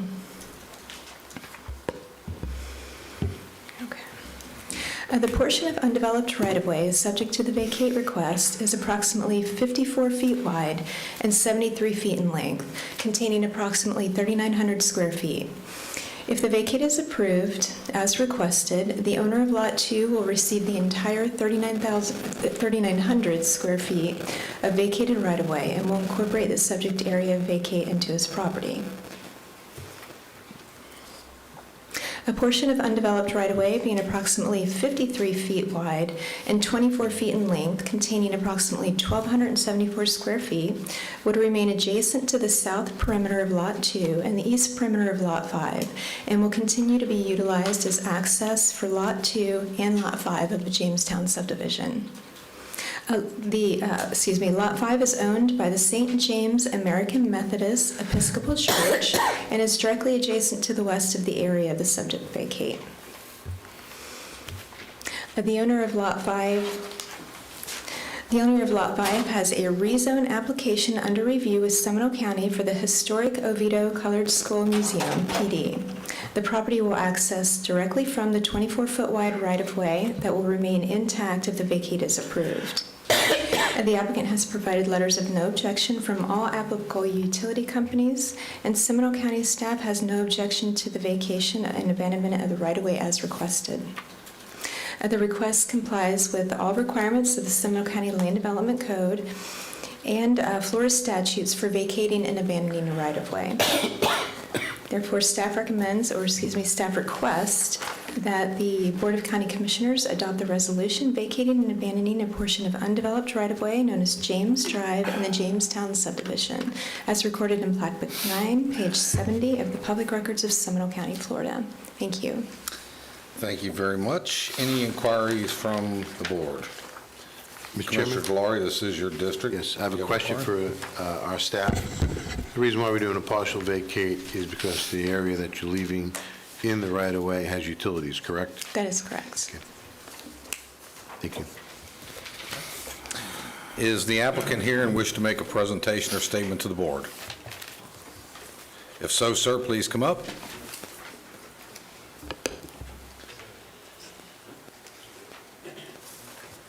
I mean, you don't have to.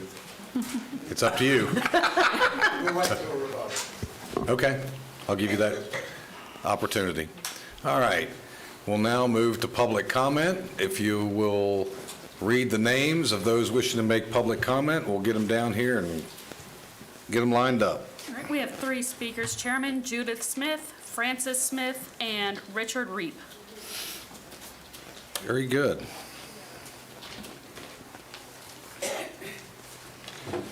Judith, Francis, and Richard. Thank you for allowing me to come up and speak to you. My name is Judith Dolores Smith. I live at 938 East Broadway Street, Oviedo, Florida, 32762. And they'll be placing some pictures on the screen for me, and I'll explain those at the end of this. And Ms. Smith, are you able to leave those with us? They are, yes, I sent them through the email. Okay. So, just a couple of questions before I begin my presentation. Have you heard of Colonial Williamsburg, Bruton Parish Church, Williamsburg, Virginia, Julius Rosenwald, Moses Levy, or David Yulee? In 2001, I compiled a book entitled A Written and Pictorial History of the Oviedo Colored Schools from 1890 to 1967. Since 2018, we, the Board of Directors, and one of my board members is here, Dr. Ann Gavin, we, the Board of Directors of the Historic Oviedo Colored Schools Museum, have been working to bring this historic project to fruition, the St. James AME Church / Gabriella Colored School. The completion of this project will not only benefit our local community, but we believe that the communities around the world will benefit from hearing the stories of the descendants of African slaves in the United States of America. We will tell the story with the help of the Riches program of how these descendants were able to educate their children with meager resources. This project is phase 1 of our goal. The second phase is to have a museum in the city limits of Oviedo to highlight the rest of the colored schools in the Oviedo area. Certified Best Roofing donated the current roof that saved the building from further deterioration until other funds could be raised and compliance with the governmental regulations could be accomplished. We were awarded a construction grant by the state of Florida. We were also awarded a grant from the Florida Humanities in June of 2024 in order to design the exhibits with the help of our architect, Richard Reap Jr. We are complying with the county zoning and planning department in order to be able to obtain the necessary permits to complete the renovations. And I'm happy to say, before I came, I got something in the mail, an email, saying that we had completed all of our tasks and the project is moving on to the next level. For many reasons, we are against Seminole County vacating the entire parcel of land which is adjacent to our project. On the screen, and let me put my glasses, last year, as a part of this project, we had to connect to the sewer, we had to vacate the well, we had to vacate the septic tank, and we were in the process of doing this.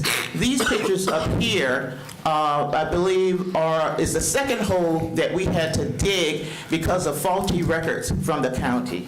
Could you go on? Okay, this is the first hole, and the hole leads to a water pipe for the whole of Jamestown. On your records, that pipe was not there. And so again, this is a hole that we had to dig.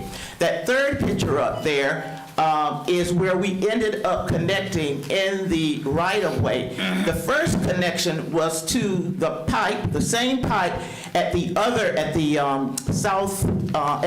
northeast corner. The applicant complained to the county that we were connected incorrectly to the sewer, and as a result of faulty records and the complaint from the applicant, we were incurred additional costs as well as valuable time that was expended to connect to the sewer. Again, these are holes that four of them that we ended up digging because the first hole, the applicant complained that we were at the wrong place. And so I know my 3 minutes is up, and so I'll conclude this. Thank you very much for listening to me. Thank you, Ms. Smith. Okay, next one up is Ms. Francis. Or Richard. Well, we debated, but I'll come next. So, yes, Richard Reeb, architect. My address is 2707 Chelsea Street, Orlando, Florida.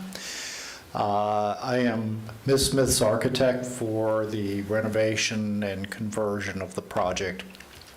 My practice is, my career has been mostly international, historic, and cultural heritage tourism projects. So this project is, that's why Ms. Smith hired me. I registered an opposing comment. I'll make one brief comment and then one brief observation. The brief comment is, as Ms. Smith alluded to, the property that is being requested to vacate, we started working with Seminole County and Ms. Giles and excellent staff back in early 2023, and the county very quickly asked us if they urged us to file a vacate notice on the property, but we declined. And we declined for several reasons. One is we don't know what's under it. We don't know anything about the covenants, restrictions, easements.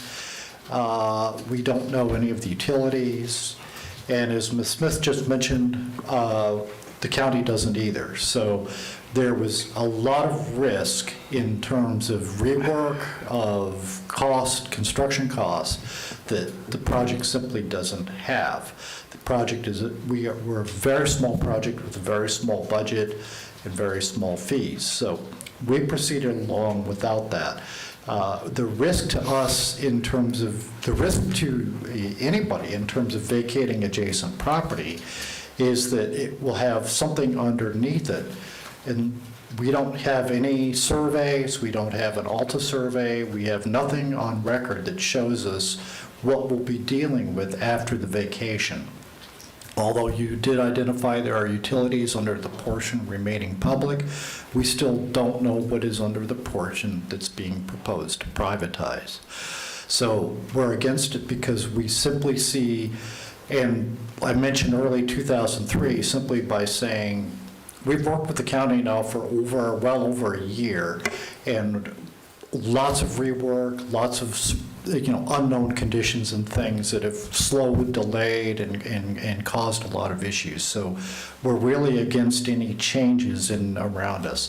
The last piece is an observation I want to make, which is simply that, as Ms. Mish mentioned, we've had, State of Florida has recognized the importance of the project by giving it not one but two grants, and then approached us with a request to apply for a third grant.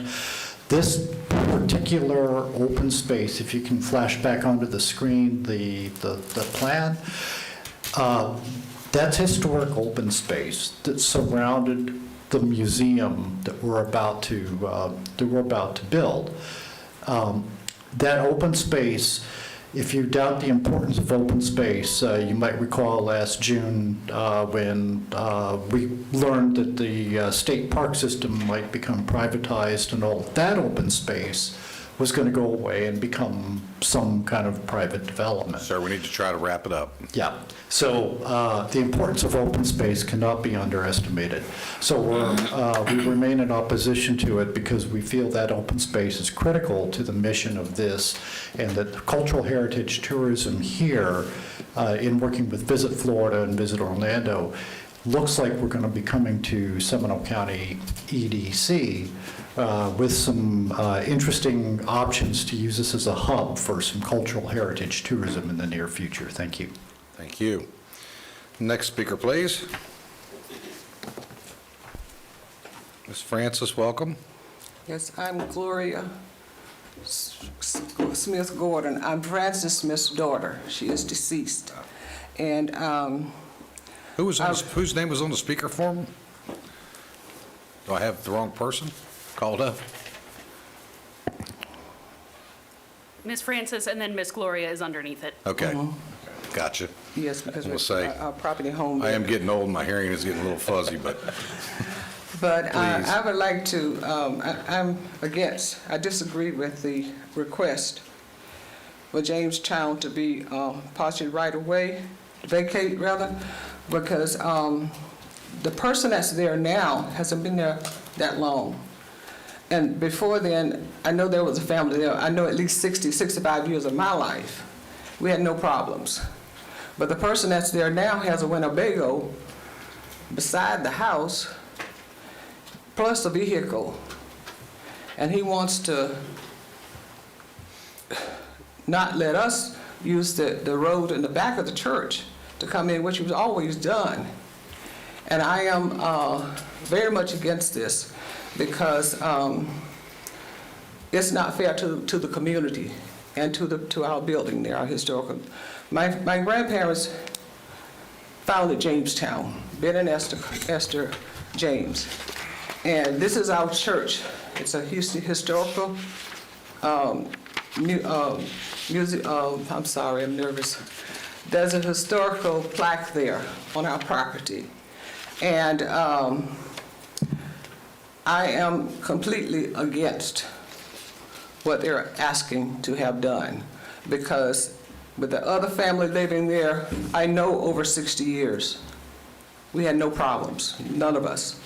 And I believe this is because the person has a Winnebago along with the houses there, plus vehicles, and that should not affect us. Thank you. thank you. Dominique, any other speakers on this matter? No, sir. Anyone else here from the public wish to speak on this matter? We will close the public hearing portion. Mr. Chairman, I have a couple Wait a minute. questions. A rebuttal? Anybody from the applicant wish to rebut?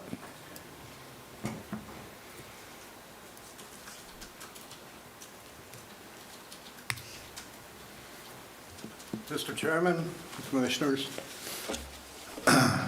I'm David Dowdney. I do a little surveying once in a while, and I've been working on this project with Reverend Puran now for 2 years.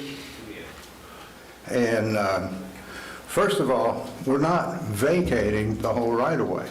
They talked about the landscaping area around it, the buffer zone. We're adding another 24 feet to it. We're backing off of their property 24 feet. Reverend Puran has, over the last couple of years, maintained that property. It's county right-of-way, but it's also a popular dumping spot. Construction debris, household garbage, people just throw it in there instead of taking it to a dumpster somewhere or waiting for the garbage pickup. He has maintained that, and when he talked to the county, they're the ones that said, or kind of recommended, abandoning it because you can't fence it, you don't own it, it is right away, but it's like the grass strip between the sidewalk and the curb. That's, which they don't have there, but that's right away, but the individual homeowner is the one that needs to maintain it or else they get fined.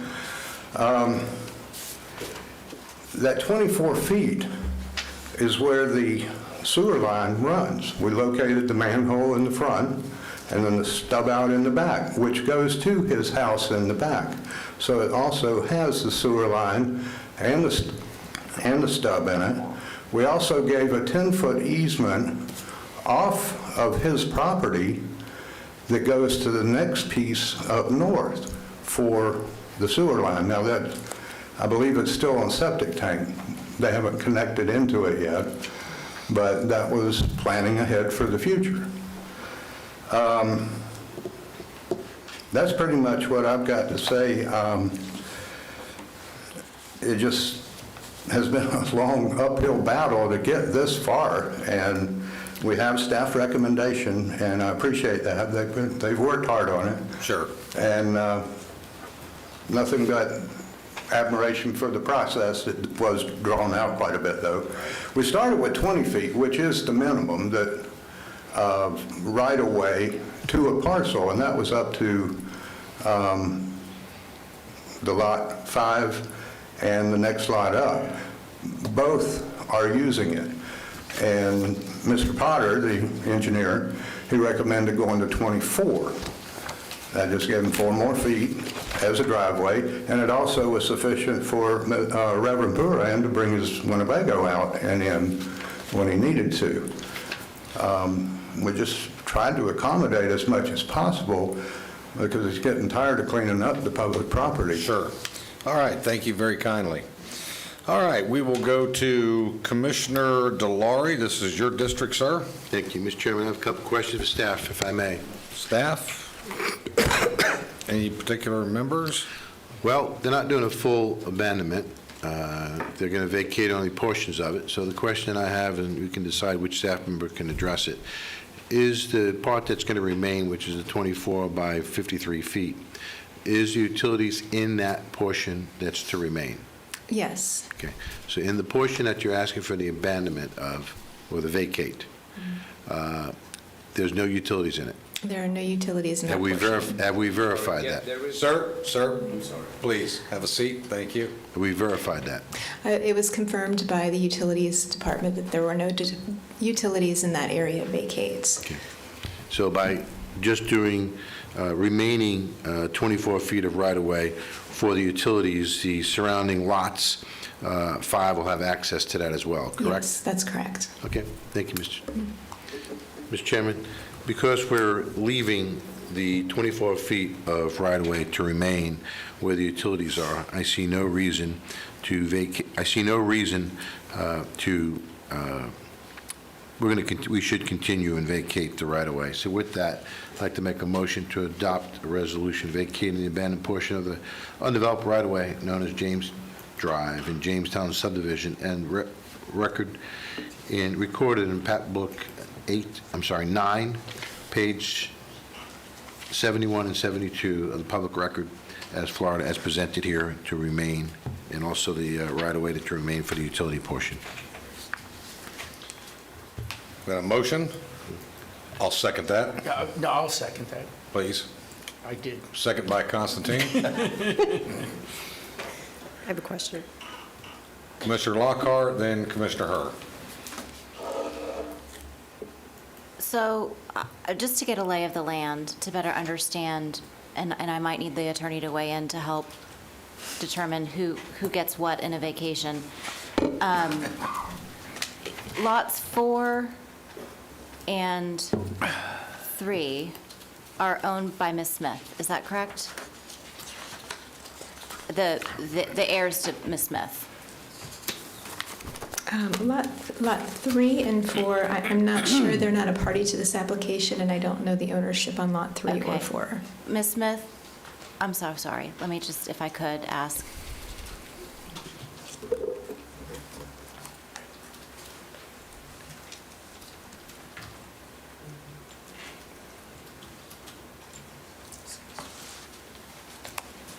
I'm Gloria Smith Gordon. My mother was Frances Smith. Yes, ma'am. Who's the owner of our family home there now, which is next door to Right. this property. So Lot 3 and Lot 4 are owned by your family? Yes. So, I'm sorry, to the left of him. well, I guess it depends on which side you're looking at, but, Yeah. okay. So Lot 2 is the lot owned by Mr. Puran? Is that him? Lot Okay. 2, yes, that is Okay. correct. Well, I'm 3. Okay. You're 3.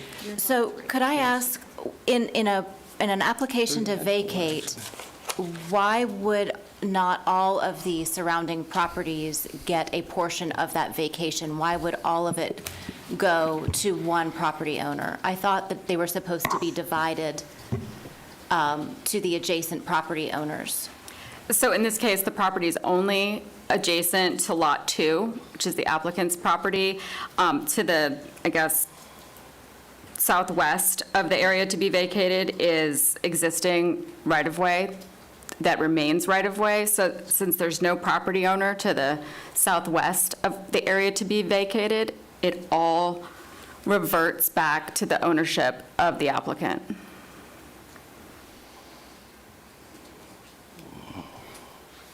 Commissioner, if the area to be vacated was strictly, just by way of example, strictly improved right-of-way, and we were going to vacate that street, it would go half and half to abutting property owners. But this is just a really strange piece of right-of-way that, I mean, several staff members have said this, we've never seen anything like this before. It's in a very odd place. So because it only abuts Lot 2, that's why it reverts to the ownership of Lot 2. So if Ms. Smith or the heirs of Mrs. Smith had wanted to vacate that property, they would not have had the ability to vacate it to their benefit. Is that correct? That's correct. And that's by virtue of statute. Okay. Commissioner Herr. I never heard anybody address it was brought up about not being able to access the driveway to the back of the church. Is that accurate? So the church is going to be accessing from the eastern perimeter of Lot 5. The church accesses through that portion. They don't have access onto James, although they abut James Drive. There's no real area for them to access from James, except for the 24-foot portion that's to remain because of where the building is located. So they will be able to access from the back, Yes. to the back, from the 24-foot?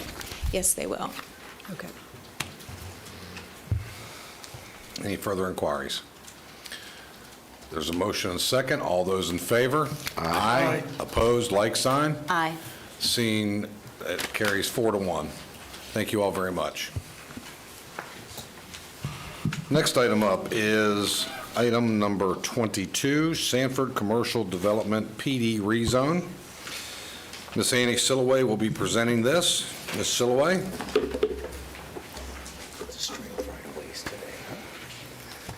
Alrighty, good afternoon. Annie Silloway, Senior Planner with Development Services. The applicant is requesting a rezone from C2 General Commercial to PD Plan Development to allow for C2 General Commercial uses to develop 2 restaurants with drive-through facilities. The subject property has a future land use designation of higher intensity plan development target industry, HIP TI, which allows a maximum floor area ratio of 1.5. The PD proposes C2 general commercial permitted uses, which would allow such uses as restaurants with drive-through facilities, medical and dental clinics, and office uses.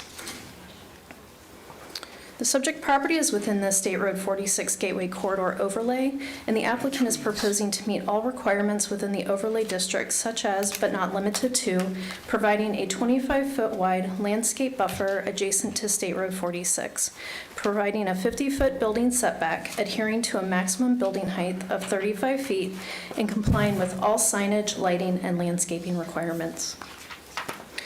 The subject site appears to contain approximately 5 acres of floodplains on the subject property and approximately 1.5 acres of wetlands on site. And a topographical survey showing the floodplain and wetland delineation will be required at the time of the final development plan. The proposed PD zoning designation and the associated master development plan have been evaluated for compatibility with the Land Development Code of Seminole County in accordance with Chapter 30, Part 8. Under the proposed PD zoning district, the applicant is requesting a waiver from the Seminole County Land Development Code for parking stall size. Based on Section 30.11.6, design of off-street parking spaces requires a minimum of 20% of required parking spaces be a minimum stall size of 10 feet by 20 feet, allowing up to 80% of required spaces to be a minimum stall size of 9 feet by 18 feet. The applicant proposes all parking spaces to be a minimum stall size of 9 feet by 18 feet. Based on section 30.8.5.3, review criteria sets forth criteria for approving a plan development. The proposed development must be consistent with the comprehensive plan and effectively implement the performance criteria. And the plan development approval shall be conditioned upon a master development plan and a written development order. Specific criteria for the development may address, but is not limited to, compatibility with the surrounding land uses, road access, availability, and efficient use of utility capacity, coordination with transit, and etc. Staff has determined that the request is consistent with the surrounding trend of development in the area, would result in a greater benefit to the county, and is consistent with the Seminole County Land Development Code as follows. The intensity of commercial uses within a plan development are measured in terms of floor area ratio and shall be consistent with the maximum FAR for the development site established in the comprehensive plan based on the existing future land use of HIP-TI.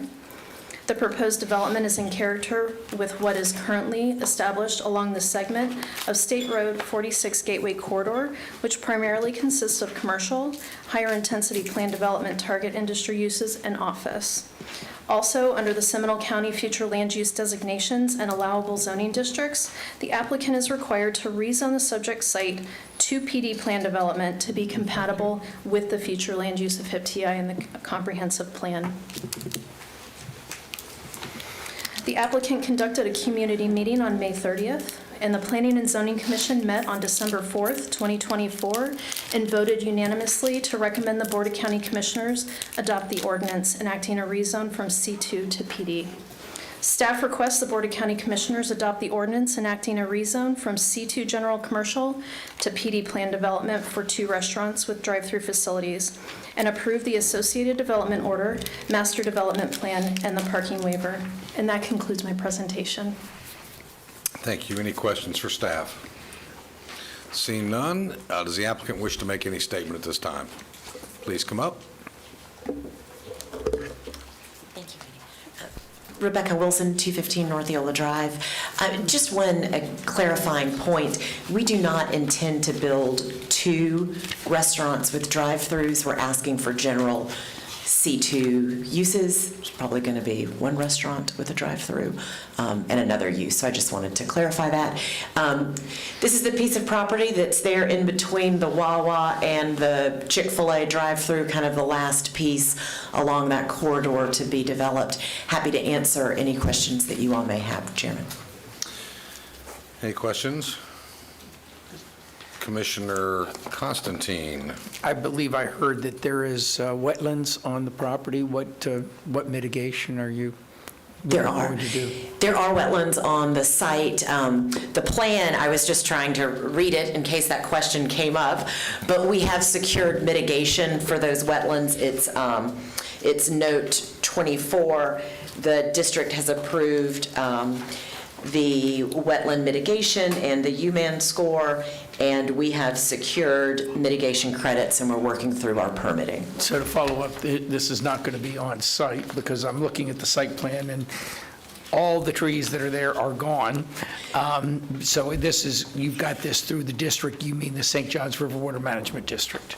Yes. You've got the mitigation where you bought into a mitigation bank? Yes, and the mitigation bank, I believe, is named in here. I'm going to need different glasses. It's like Farmton, I believe. And that's within the general area? I couldn't tell you where it is, but my understanding is it has to be within the basin. It does have to be within the basin. So Farmington is in. Farmington is on. Is in Volusia County, right on St. Johns River, Osteen, almost to Interstate 95 on Maytown Road. And then the site plan, which was shown, was the portion of the property that is going to be developed. There has to remain a significant portion of the property for floodplain compensating storage. I do have one question, Ms. Wilson. How hung up are you all on a waiver of the 10 by 20 parking spots for a guy that drives a Super Duty extended cab, big boy's truck. I think we could make a parking spot for the chairman if we could get 99.9% of them. That really wasn't my question. You'll just take up 2 parking spaces if I know. Well- You can just take up 2 parking spaces. Then I come out and people beat the side out of my truck. We've got a tight site, and we're trying to make sure that we can park 2 feasible uses and provide the needed compensating storage for the floodplain. And we thought that it was a better request to reduce the size of the parking spaces to a stall size that's maybe not uncommon in a more urban area, instead of requesting a waiver to the number of parking spaces. Yeah. That's a problem for me, because of the circulation of the bigger vehicles and not the ability to put the vehicles into a parking spot reasonably. And to your point, circulating through there becomes troubling, especially in that area. You're almost in a rural enclave area to the west of there, and you have a lot of people that drive trucks. And so, okay, very good. That was my question. Thank you. Thank you. All right. Do we have anybody from the public to speak on this matter? No, sir. Okay, seeing none, we will close the public hearing. This is Commissioner Herr's district. Commissioner Herr? I move to approve as presented as the driver of a 2-door coupe. I will be able to maneuver just fine in that parking lot. I would rather have the storage, the water storage. Second. Motion and a second. Any further discussion? Seeing none, all those in favor? Aye. Opposed? Aye. Carries 4-1. Thank you all very much. Okay, our next item up is number 23, Eagle Pass rezone. This is Ms. Silloway again. Good afternoon again. Annie Silloway, Senior Planner with Development Services. The applicant is requesting a rezone from A1 Agriculture to C3 Heavy Commercial and Very Light Industrial in order to develop the subject property for an office and self-storage facility in compliance with the C3 zoning district, which permits general office, commercial, and wholesale distribution, storage, and light manufacturing. The requested rezone is for approximately 9.40 acres located on the west side of State Road 426 at Eagle Pass Road. The request is consistent with the Land Development Code of Seminole County, Chapter 30, Part 43, and is compatible with the surrounding trend of development in the area. The zoning to the east and south is C2 General Commercial, and the west is the Alro Metals PD plan development of the site that allows for office and self-storage use. The subject property has an industrial future land use designation, which allows a maximum floor area ratio of 0.65 and is consistent with the zoning classification of C3. The purpose and intent of the existing industrial future land use is to identify locations for a variety of heavy commercial and industrial land use oriented towards wholesale distribution, storage, manufacturing, and other industrial uses, and should be located with direct access to collector and arterial roadways. The requested C3 zoning classification requires a minimum of 25% open space. The applicant is proposing access onto State Road 426, and State Road 426 is classified as a minor arterial and is currently operating at a level of service D and does not have improvements programmed into the County 5-Year Capital Improvements Program or the FDOT 5-Year Work Program. The applicant conducted a community meeting on October 14th, 2024 to be in compliance with the Seminole County Land Development Code, Section 30.49. The requested rezoning is consistent with the Seminole County Comprehensive Plan and the Industrial Future Land Use category and is compatible with the surrounding area, which consists of industrial, commercial, and office uses. The Planning and Zoning Commission met on December 4th, 2024 and voted unanimously to recommend the Board of County Commissioners adopt the ordinance enacting a rezone from A1 Agriculture to C3 Heavy Commercial and Very Light Industrial. Staff requests the Board of County Commissioners adopt the ordinance enacting a rezone from A1 agriculture to C3 heavy commercial and very light industrial for approximately 9.40 acres located on the west side of State Road 426 at Eagle Pass Road. And that concludes my presentation. Thank you. Thank you, Ms. Silloway. Any interactions with staff by any of the commissioners? Seeing none, is the applicant here and wish to make any presentation or statement? Yes, sir. Please come on down.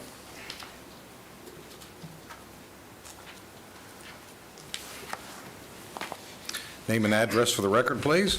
Larry Jordan, 1507 Blue Water Run, Juliota, Florida, 32766. Yes, sir. Go ahead. I'm just asking for the straight rezoning for the purpose of building a office building for my company and also do some storage or warehouses within the property. Okay. Great. Any questions for the applicant? Seeing none, thank you very much, sir. Do we have anybody from the public wishes to speak on this matter? No, sir.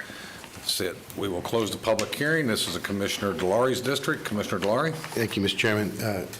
Larry, can you come down back to the podium for a moment? Oh, sorry. Sorry about that. And Commissioners, I've been talking to staff about this, and I briefly spoke to Larry regarding this, that there are some stormwater issues in this area that staff is trying to work out, and they're asked for additional time, approximately 30 days, and I'd like to ask for continuance. I think Larry's doing a phenomenal job. I fully support his project, but I just want to make sure that everything is squared away from a stormwater standpoint, and we need additional time to do this, and I'd like to request that we continue this for 30 days at the first meeting in February. But I think the project is very good. We just need to work out some minor details when it comes to stormwater. Is that a motion? Question. So I just wanted to bring this to everyone's attention. Understood. Is that a motion? Well, I'll make the motion for continue this for 30 days at the first meeting in February.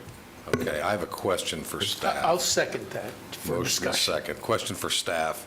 I guess this is stormwater or engineering.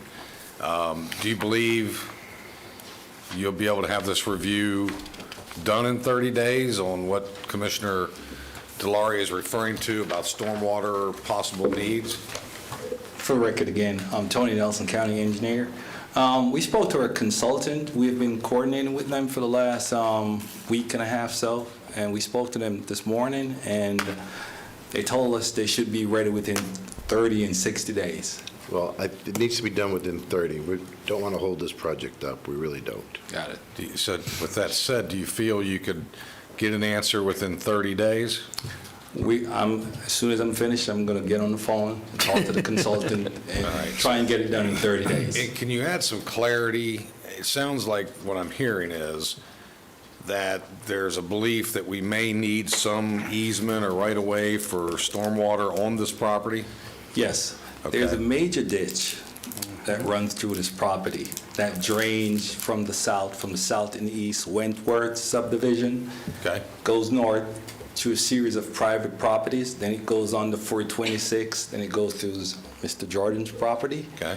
And then it crosses on the 417, then goes north through Bear Gully Canal. So it's a major conveyance system that we in engineering have some concern about. We want to make sure that the drainage is not further constricted.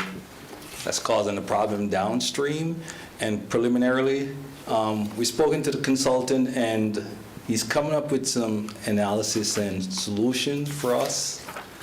So 30 to 60 days, Commissioner. I'm going to push the consultant to try and get it done within 30 days. I think it should be done in 30 days. So thank you.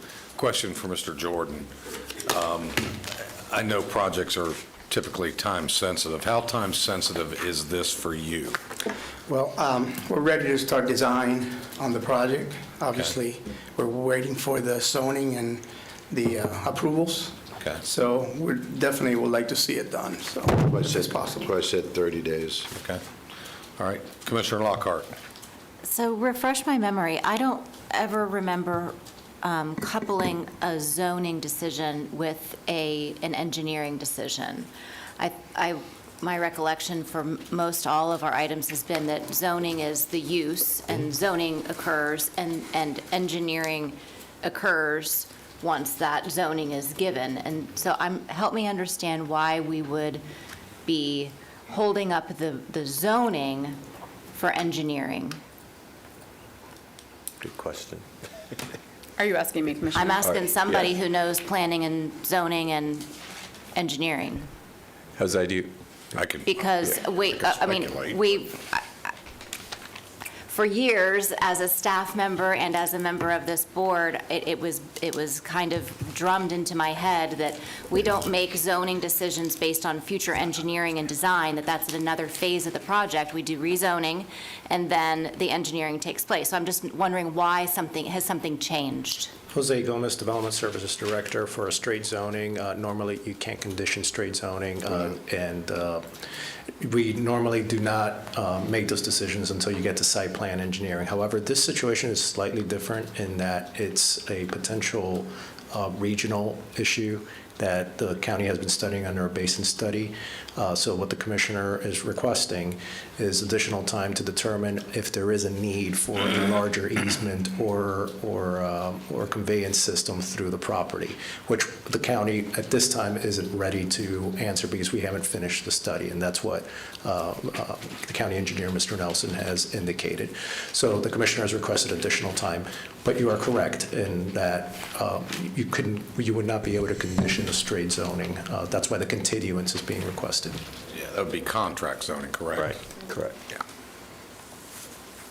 Okay.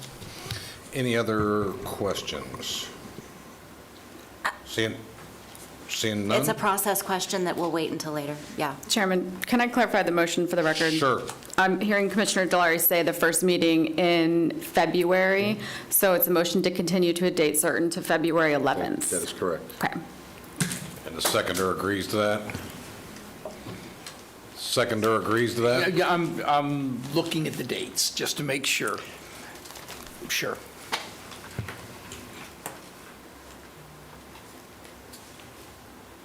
I have a question. Yeah, go ahead. Okay, I don't- Or we're waiting for the seconder to... He agreed. He agreed. Oh, okay.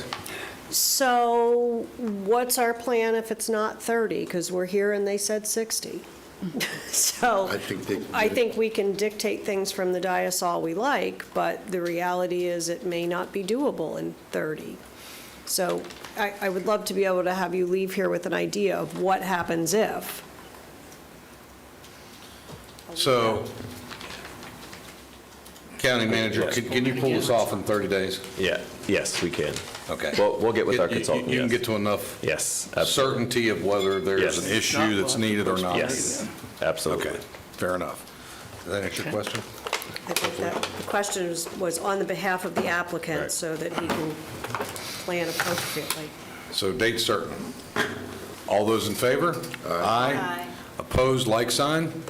Hearing none, carries unanimously. Thank you very much, sir. Thank you. All right, that ends our public hearing portions. We're going to go to the county attorney's report. Mr. Chairman, I have two items to address with the board this afternoon. First of all, I wanted to advise the board that I'm going to be seeking its advice regarding the pending federal case, River Cross Land Company versus Seminole County, that's currently pending in federal court. And I'll be working with your offices and the county manager's office, as well as outside counsel, to schedule a closed attorney-client session in the coming weeks. Okay.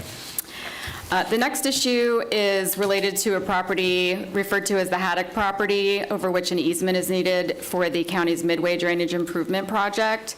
This property is currently vacant. All the owners are presumed to be deceased and their heirs are unknown.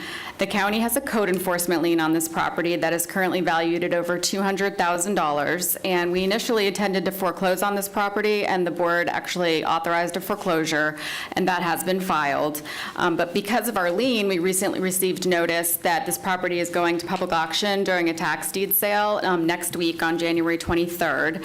And given the complexity and uncertainty of foreclosing on a property with such questionable ownership interests, we thought it would be more efficient to try to bid on this property at the tax deed sale. We have the only lien on the property, and it's such a large amount, $233,000, compared to the market value of the property is currently $40,000, and the opening bid's going to be $3,500.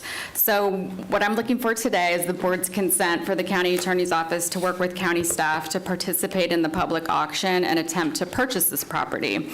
If we're successful and we purchase this property, we'll be able to put our drainage improvement project on this property without having to get any easements or consent from a different party, and then possibly in the future we can consider this parcel for an affordable housing purpose. So moved.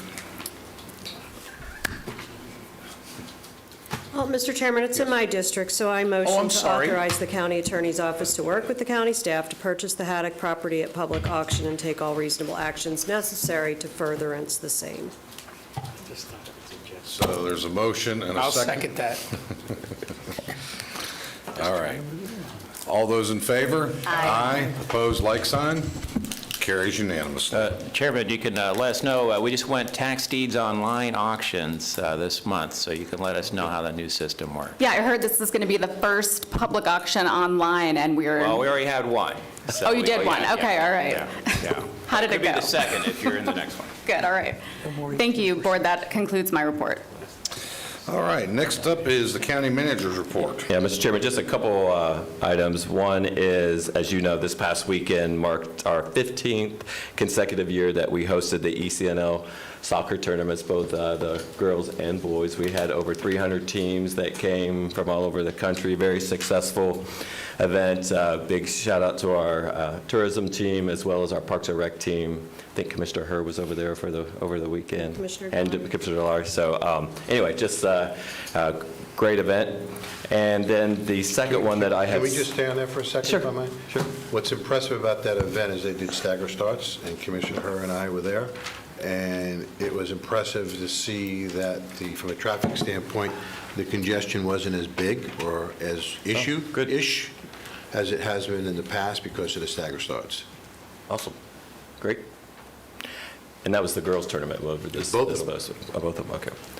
The second one, the email that I had sent out last Friday to the board, as well as updated you yesterday, that our disaster debris cleanup is complete. We have sent out notifications. We've messaged it both on our social media as well as our website. Of course, we're getting a few calls in that there are a few missed files, and as you know, the contractor that we have has a crew that we're going to take care of those over the next couple of weeks. So just want to let you know that that's being taken care of as well. So if your offices get any calls or things, you just want to forward them to me or over to Environmental Services to Kim Ornberg. We'll get that taken care of. Great. And that's it. Thank you. All right, next we'll go to District Commissioner reports. Commissioner Lockhart, District 4. Wanted to give you all one last word as your representative on the Central Florida Zoo Board. Assuming that Commissioner Constantine will pick up this ball and run with it. Some good, really cool news from the zoo, that they made Orlando Business Journal's annual list of the top tourist attractions in the area, coming in at number 16, just one spot behind the Brevard Zoo, which is pretty incredible. Obviously, the top 10 in that list is always dominated by SeaWorld and Disney and those types of attractions. So for the zoo to come in so high on that list, we can be very proud and excited to see that for them. The shout out to Tricia Johnson and her team, who always wind up being tasked with holding the short straw for Seminole County's legislative delegation meeting.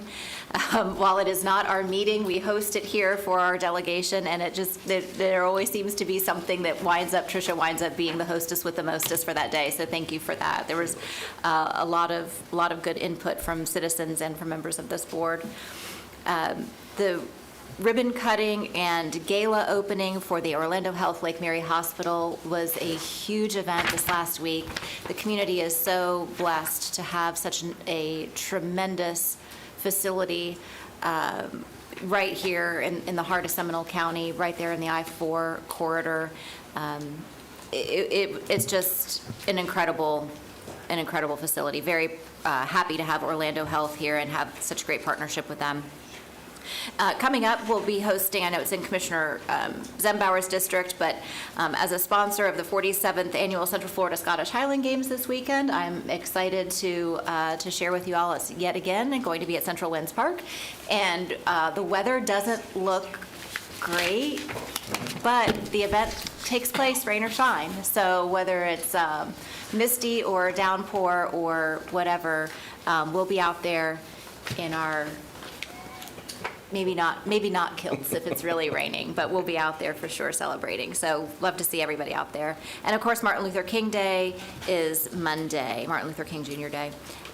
One thing that I read recently from our community information team that I hope we can expand on, Duke apparently is working with our community information folks to get out word about tree trimming and how to prepare and what neighbors can do. And it felt very collaborative and it seemed like a great effort. If we could get that same effort and collaboration with FPL, a lot of my district is covered by FPL, and that'd be awesome. Noted. Yeah. And that is all I have. Thank you. Commissioner Hurd, District 5. I attended a pop-up library event, which means that our library team brings an assortment of appropriate reading material, and this one was at the Oakmont Senior Living Facility, and it's the first one like that I've ever attended, and I will tell you, it is a pretty fabulous community service. The folks there, the residents there, we must have had 30 of them gathered. They were waiting for us when we got there, assisting with the setup, and it was a really cool event. We brought books that were large print, and there were repeat readers. Some of the folks took as many as 10 books, and then they turned them back in at their local library in the building, and our folks go and pick it back up. So I thought that was really cool. Certainly a nice thing to be at the holiday season. I'm going to elaborate a little bit on the opening of Orlando Health, the new hospital. So it's the replacement facility for South Seminole. And everything that Commissioner Lockhart said is true. All of the patients were moved from the facility in Longwood in one day over the weekend, Saturday. And the facility actually did practice runs with community members that volunteered and were given a role. You're this type of patient, play the role. And it's amazing the work that goes into opening a new facility. But I'll give a shout out to say that we now have the ability within walking distance of each other to be treated for all sorts of conditions right here in Seminole County that years ago we could not. We no longer have to drive down to the south end of town. And I am not in this business anymore, but the baby birthing suites were quite stunning. So should you be in that business, it's a great facility right here in Seminole County. So shout out to the Orlando Health team and the fabulous work that they do, not only in taking care of patients, but certainly in all of the community involvement that they provide for us locally. And that concludes my district report. Thank you, Commissioner Hurd. Next, Commissioner Glary, District 1. Thank you, Mr. Chairman. First, I want to start out by, as we talked about MLK Day, not just up in Sanford, but in Oviedo. There'll be a parade, and there'll also be a breakfast this Saturday, so I wanted to make sure that everyone was aware of that. And the parade will actually start at the Oviedo High School, as it's always done over the past number of years. I know that the county manager in his update talked about the past control burns that we've had for fire and the underbrush. If you can give us a schedule of the upcoming control burns, I'd greatly appreciate that. It'd be nice to know, so when people do call, we're aware of that. This past weekend, it was official that Dave McDaniels retired. Channel 2. He did a phenomenal job, not just for Seminole County, but all of Central Florida. Dave will be greatly missed. I congratulate him and wish him well on his endeavors in his next page and chapter of his life. And I will tell you that Dave did a phenomenal job in reporting the news in all of Central Florida. And he definitely got the story correct by just reporting it. And I know the county manager spoke about the ECNL games, but I want to especially thank Dominic and Nicolette for their hard work in preparing the fields. If you get a chance to go out there and look at those fields, they are so pristine. Those two individuals, as well as their staff, do a phenomenal job in preparing the grounds for visitors from all around the country. So I want to make sure that they're actually recognized. And then through Metro Plan Orlando, we are talking about potentially doing a study when it comes to speed tables or traffic calming devices and first responders. And that was talked about here on how first responders do get slowed down because of traffic calming devices. So we're talking to DOT about doing a study and actually how it would affect us throughout the region. And then last, yes, South Seminole is now closed. And one of the concerns that I have regarding that is the Baker Acts will have to either go to Apopka or Brevard, and I'd like to know how that will be affecting us. If you can report back to us, the county manager, and if there's any additional cost, I'd like to know about that as well. So the Baker Acts also go to Aspire. There is a Seminole County location for Baker Acts. And by the way, you can Baker Act to the emergency room. I realize that, but I just want to make sure how that's going to affect us, that's all. End of my report. All right, Mr. Constantine. Thank you very much. Just to add to the Dave McDaniel retirement, I wanted to congratulate the staff for hiding the proclamation that we did give him, calling it the media proclamation that he did not recognize or see when he was going through our agenda. So it was a surprise to him when we delivered that proclamation. Also, I did want to tell everyone that I'm just trying to pick up things that maybe people missed, but on today at 5 o'clock over at the, I think it's the Sanford Civic Center, they're going to have, the Central Florida Expressway Authority is going to have discussion of alternatives. So it's a public hearing. I thought that they might like to add to the zoo. The exciting thing is that the Asian Lantern Festival has broke ticket sales. It now has sold 96,500 tickets as of the 30th of last year, which broke the record from the previous year by 2,000, and it continues to sell tickets. And the festival, if anybody has not seen it, it's even better than it was last year, and it continues through the 19th of this month. So you have a few days this weekend to see it before it is broken down. Also, on the 18th of this month, the Central Florida Human Trafficking Task Force is going to have their annual Human Trafficking Red Sand event at 5 Points.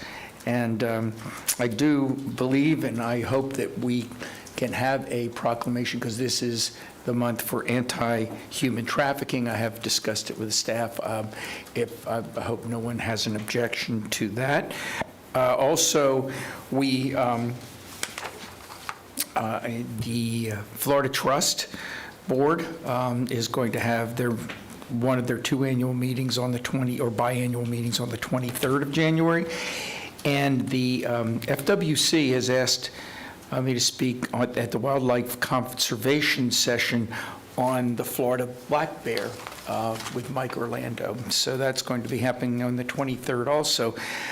I have some really good news for all of you. The Shadow Bay storm pipe has been fixed. And I don't want to thank, because I don't believe that people really understand this, and all of us have taken a hit on this, but the staff was the ones that really brought this to a head, got it taken care of, brought it forth.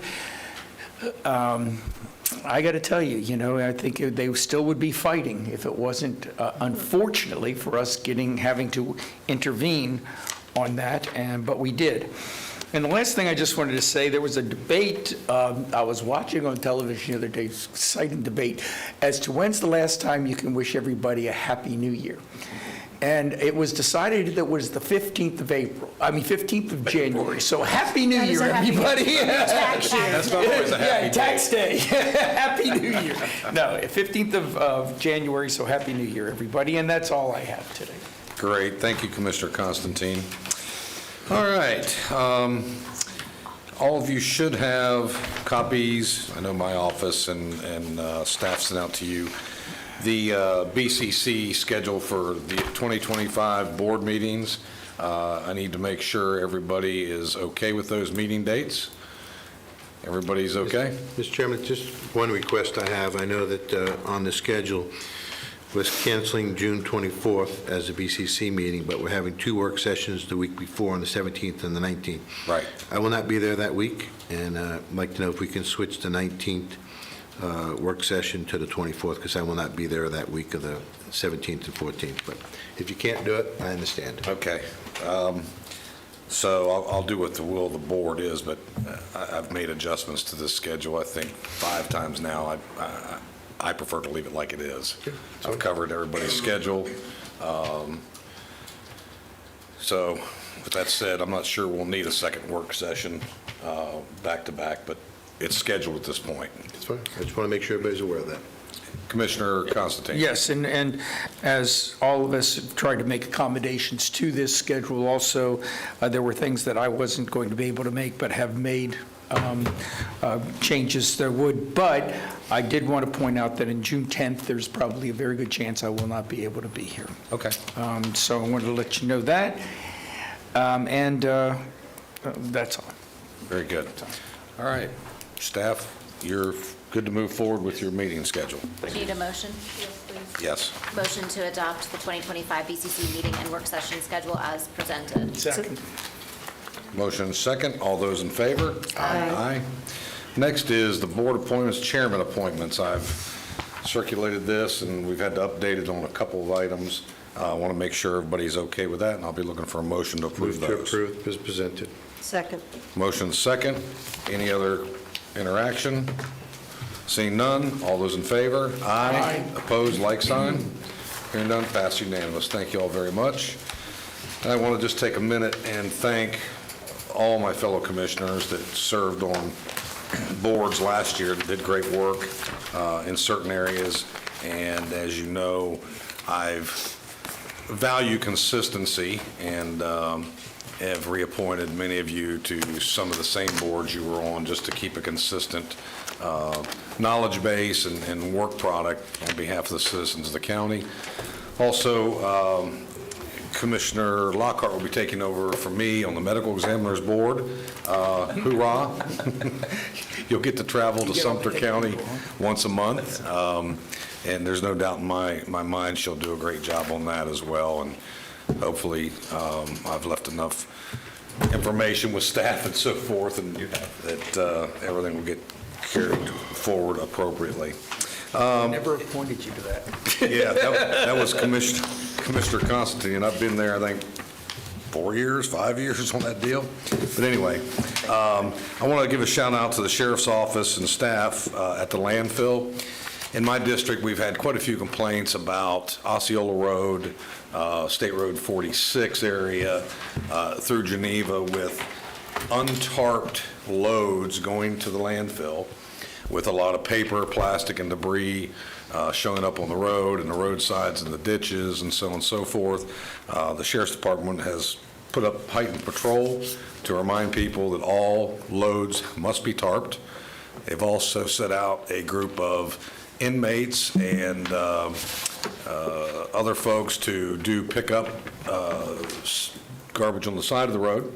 Landfill employees have also stepped up their review of picking things up along the roadway from time to time, so hopefully that eventually resolves itself. I've also asked the county attorney to review the cost of these uncovered load fines, because it finally dawned on reviewing at the landfill, if you don't have a tarped load or covered load, it's twice the normal cost. The problem with that is it doesn't cost those in the unincorporated a penny up to the first 5,000 pounds. So twice times zero is zero.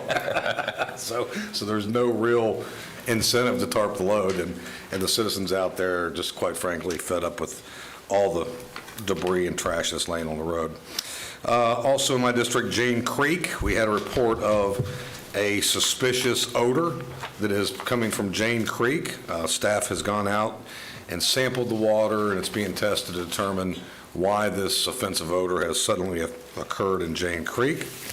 Upcoming is the De Leon Street meeting for drainage right-of-way in the Black Hammock. That'll be held over at the Foundry Church at 6 p.m. Date to be determined. I think staff's finally got it today, and so we'll announce that out as it gets closer to the event. As we learned today, there are numerous basin studies going on throughout the county. I have quite a few going on in my district. I'm sure you all have your fair share as well, but it seems like the eastern side of the county is probably more active than the others for obvious reasons. There hasn't been a lot of development out there, and there hasn't been a lot of population out there, but what we've seen in the last couple flood events is it's becoming more of a problem. We need to get to that. So thank you, staff, for doing that. Last week, I attended Corey Mills, Congressman Corey Mills' Transportation Advisory Board. We're working to inform the congressman on needs throughout the region. Through the Central Florida region and District 7. We'll continue to do that, and we'll be talking with him with any needs that the county has. So anything that staff puts together that we have a need for, if you could get that on my radar, I'm happy to run that to the congressman. MLK parades have all been mentioned. Everything else I think has been pretty much mentioned, but the CFX connector, 417 connector to Lake Mary Boulevard is at 5:30 tonight at the Sanford Civic Center for those that are interested. Outside of that, I have some final appointments to make to some of the boards, and I'll be looking for a second on these items. For the Parks and Preservation, I need to send a letter to Mr. James Dix for his service on that board. On the Library Board, a thank you letter to Janine Ellison. Send a thank you letter to Heather Stark on the Board of Adjustment, and a letter to Mr. Bob Hughes on the Historical Commission. And I am appointing Mr. Ed Young to the Library Board. I'm reappointing Mr. Clay Archie and Jim Hunter to the Agriculture Advisory Board, and Mr. James Dix to the Board of Adjustment, and Miss Jean Jonas to the Historical Commission. Second. All those in favor? Aye. Aye. Opposed, like sign? Chairman, I have a question for you. Yes. You mentioned that you were sending letters of appreciation. Have we stopped doing resolutions of appreciation and now are doing letters, thank you letters? I've always done letters. I'll find out. Let me Okay. find out. Because we used to, as board members, say that we make a motion for a resolution of appreciation from the entire board to go to that person. That's fine. Well, I don't know, I'm I'll not saying find that it's out. right or wrong, I just want to make sure we're clear Sure. that it's, whatever it is, it's being done. Okay. And we're doing it consistently. Right. Why would we do that? And it was brought up earlier today, the Contractors Board. What is the flavor of how we move forward with the Contractors Board, if we want to have that discussion real quickly? I know there was some talk some time ago, well, is it really doing anything for the citizens? Is it really valuable, or is it just wasting time? I think it has some value if done properly, but maybe you all have a different thought process. Ms. Johnson has actually handed up that. I'll have her address it if. Is this, okay. Yeah. So as you may know, we have a new building official that will be joining the team in mid-February. And one of the top priorities for Jose Gomez and I, and the building official will report to Jose, is to reestablish this board. So we actually have a meeting scheduled with him, I think like his third day, to talk to him about what this board has looked like in the past. whatever that may have been, because we know that a lot hasn't been done with it in the recent past, and what it can look like in the future. So we will, once we get a framework put together, we'll bring it back to the county manager and to your offices to talk to you about appointments. Did I miss that in a briefing somewhere?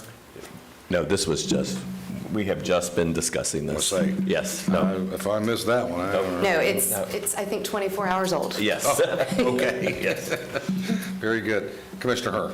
Well, and I think in addition to that, looking into how it is, because it has to be code-related would be my theory, how it is that it just waned off the face of the earth. And so if it's because there weren't enough teeth or whatever, bring all of that back to us at once so that we can have a really good path forward all at once. Including when was the last meeting it ever had? Yeah. I can't even recall. Or me. Right. Exactly. It was before me. That's a long time. That's a long time, I know. All right. Next items up are public comment items not related to the agenda. As many of you know, we apportion about 30 minutes at the end of the commission meetings for public input on items that were not on the agenda. This is the time for the public to come speak on items that they have concerns with or requests they might have. You'll be given 3 minutes, each of you, to speak on whatever matter you desire to do so. So we'll open up the public comment section. Ms. Dominique, if you'll read the names of all those that wish to speak. We have one speaker, Chairman Brittany Parks. Ms. Parks, welcome. Good to see you. Please go ahead. Your name and address for the record. My name is Brittany Parks. I live at 1320 Manchester Road, Maitland, Florida, 32751. That's in Fern Park, if you were wondering. Good afternoon, Commissioners, and thank you for the opportunity to speak to you today. I have had the opportunity to meet you in the community, and I want to thank you for your service for our county. You are one of the reasons I chose to live in this county. I wanted to make sure, my husband and I wanted to make sure we had leaders that we believed in, and we wanted the best schools, and we knew Seminole County had the best schools. Yesterday, we celebrated my daughter's first birthday. It was a big milestone in the Parks household. I stand before you today not only as a concerned citizen, but as a mother and one who cares deeply about the children of Seminole County. My daughter is just 1 year old, and like all mothers, we care deeply, and as a young mother, must be, a little bit overprotective, but I think this is a good reason to be so. I've been a homeowner in unincorporated Seminole County since 2019. My husband and I chose to raise a family here because we know you'll have our backs. But part of what makes our community great is knowing that you'll have our best interest. And I respectfully ask you to reconsider the decision of continuing to add fluoride to our drinking water and our water in general. I know many believe that fluoride is a harmless, beneficial additive and has been promoted to protect children's teeth. Fluoride is a toxic substance. It's a chemical byproduct in industrial processes, and it's been a hot topic of the news. I'm sure you've read all about it in tons of different counties and lots of cities. There's a buzz. So I started reading about it too. And I wanted to know, do I have fluoride in my water in Seminole County? And guess what? The answer was yes. And I got riled up. You can ask my husband, you can ask my parents, and you can ask my neighbors. I started telling everybody about what was going on. And I decided not just to be a slacktivist and talk about it, but to actually show up at a meeting, call, and find out when the next one was, to ask you to add to the agenda for you as our leaders to discuss it. Because I think it's important. Studies have shown that excess fluoride exposure can lead to a condition called dental fluorosis, which can discolor teeth. Over time, research doesn't stop there. Emerging studies have raised concerns about the potential of brain development, including lower IQ risk. And the reason I moved to Seminole County is because you have the best schools. So I'm a little concerned there. I want to continue having the best schools. Imagine where our IQ as well as test scores could be if we took out the fluoride out of our water. Our children deserve the right to clean water, pure water that's free from chemicals, and we never agreed to this added. It should be our choice whether we'd like to introduce this to our bodies, especially something that could have lifelong consequences.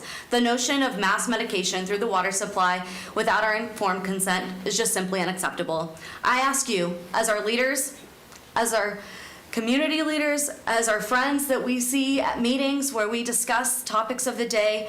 There are alternative ways to promote dental health, such as providing access to fluoride treatments and control environments that allow parents to make choices for themselves and for their families.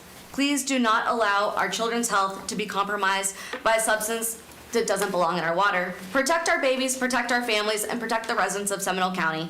Simply want a safe and healthy place to grow up in. Thank you for your time.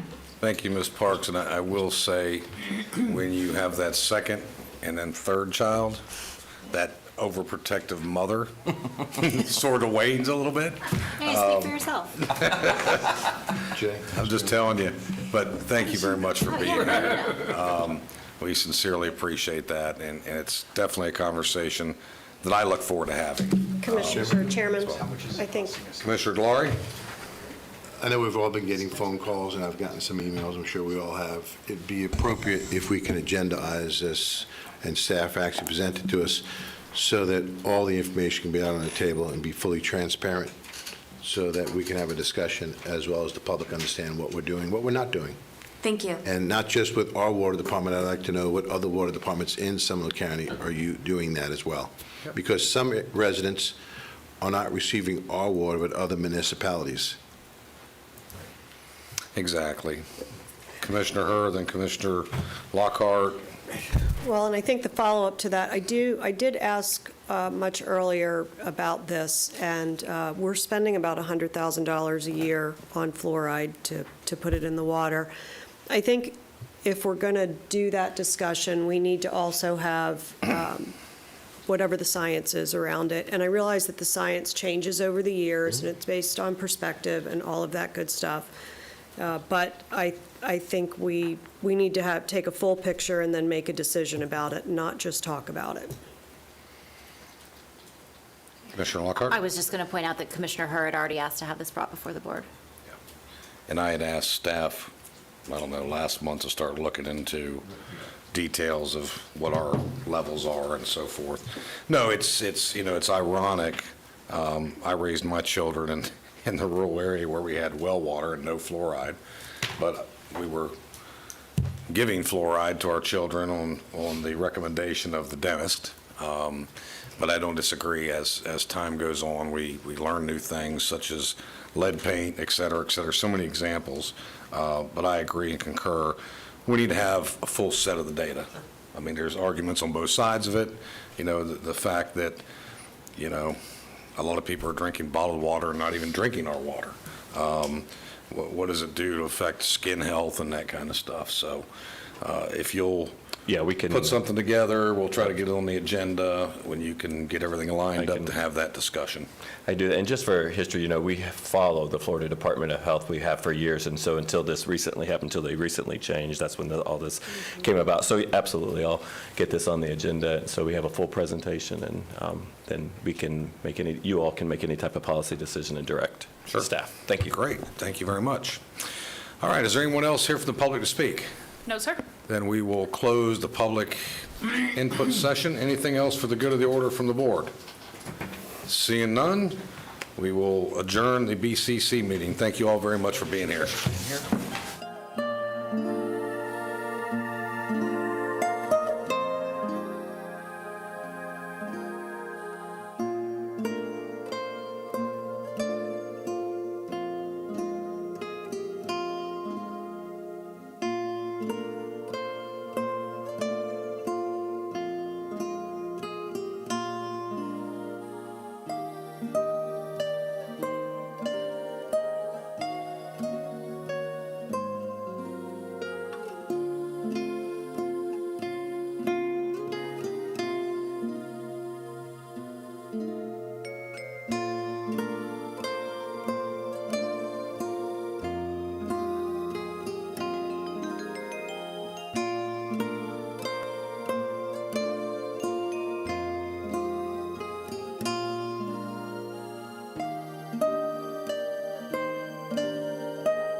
Aye.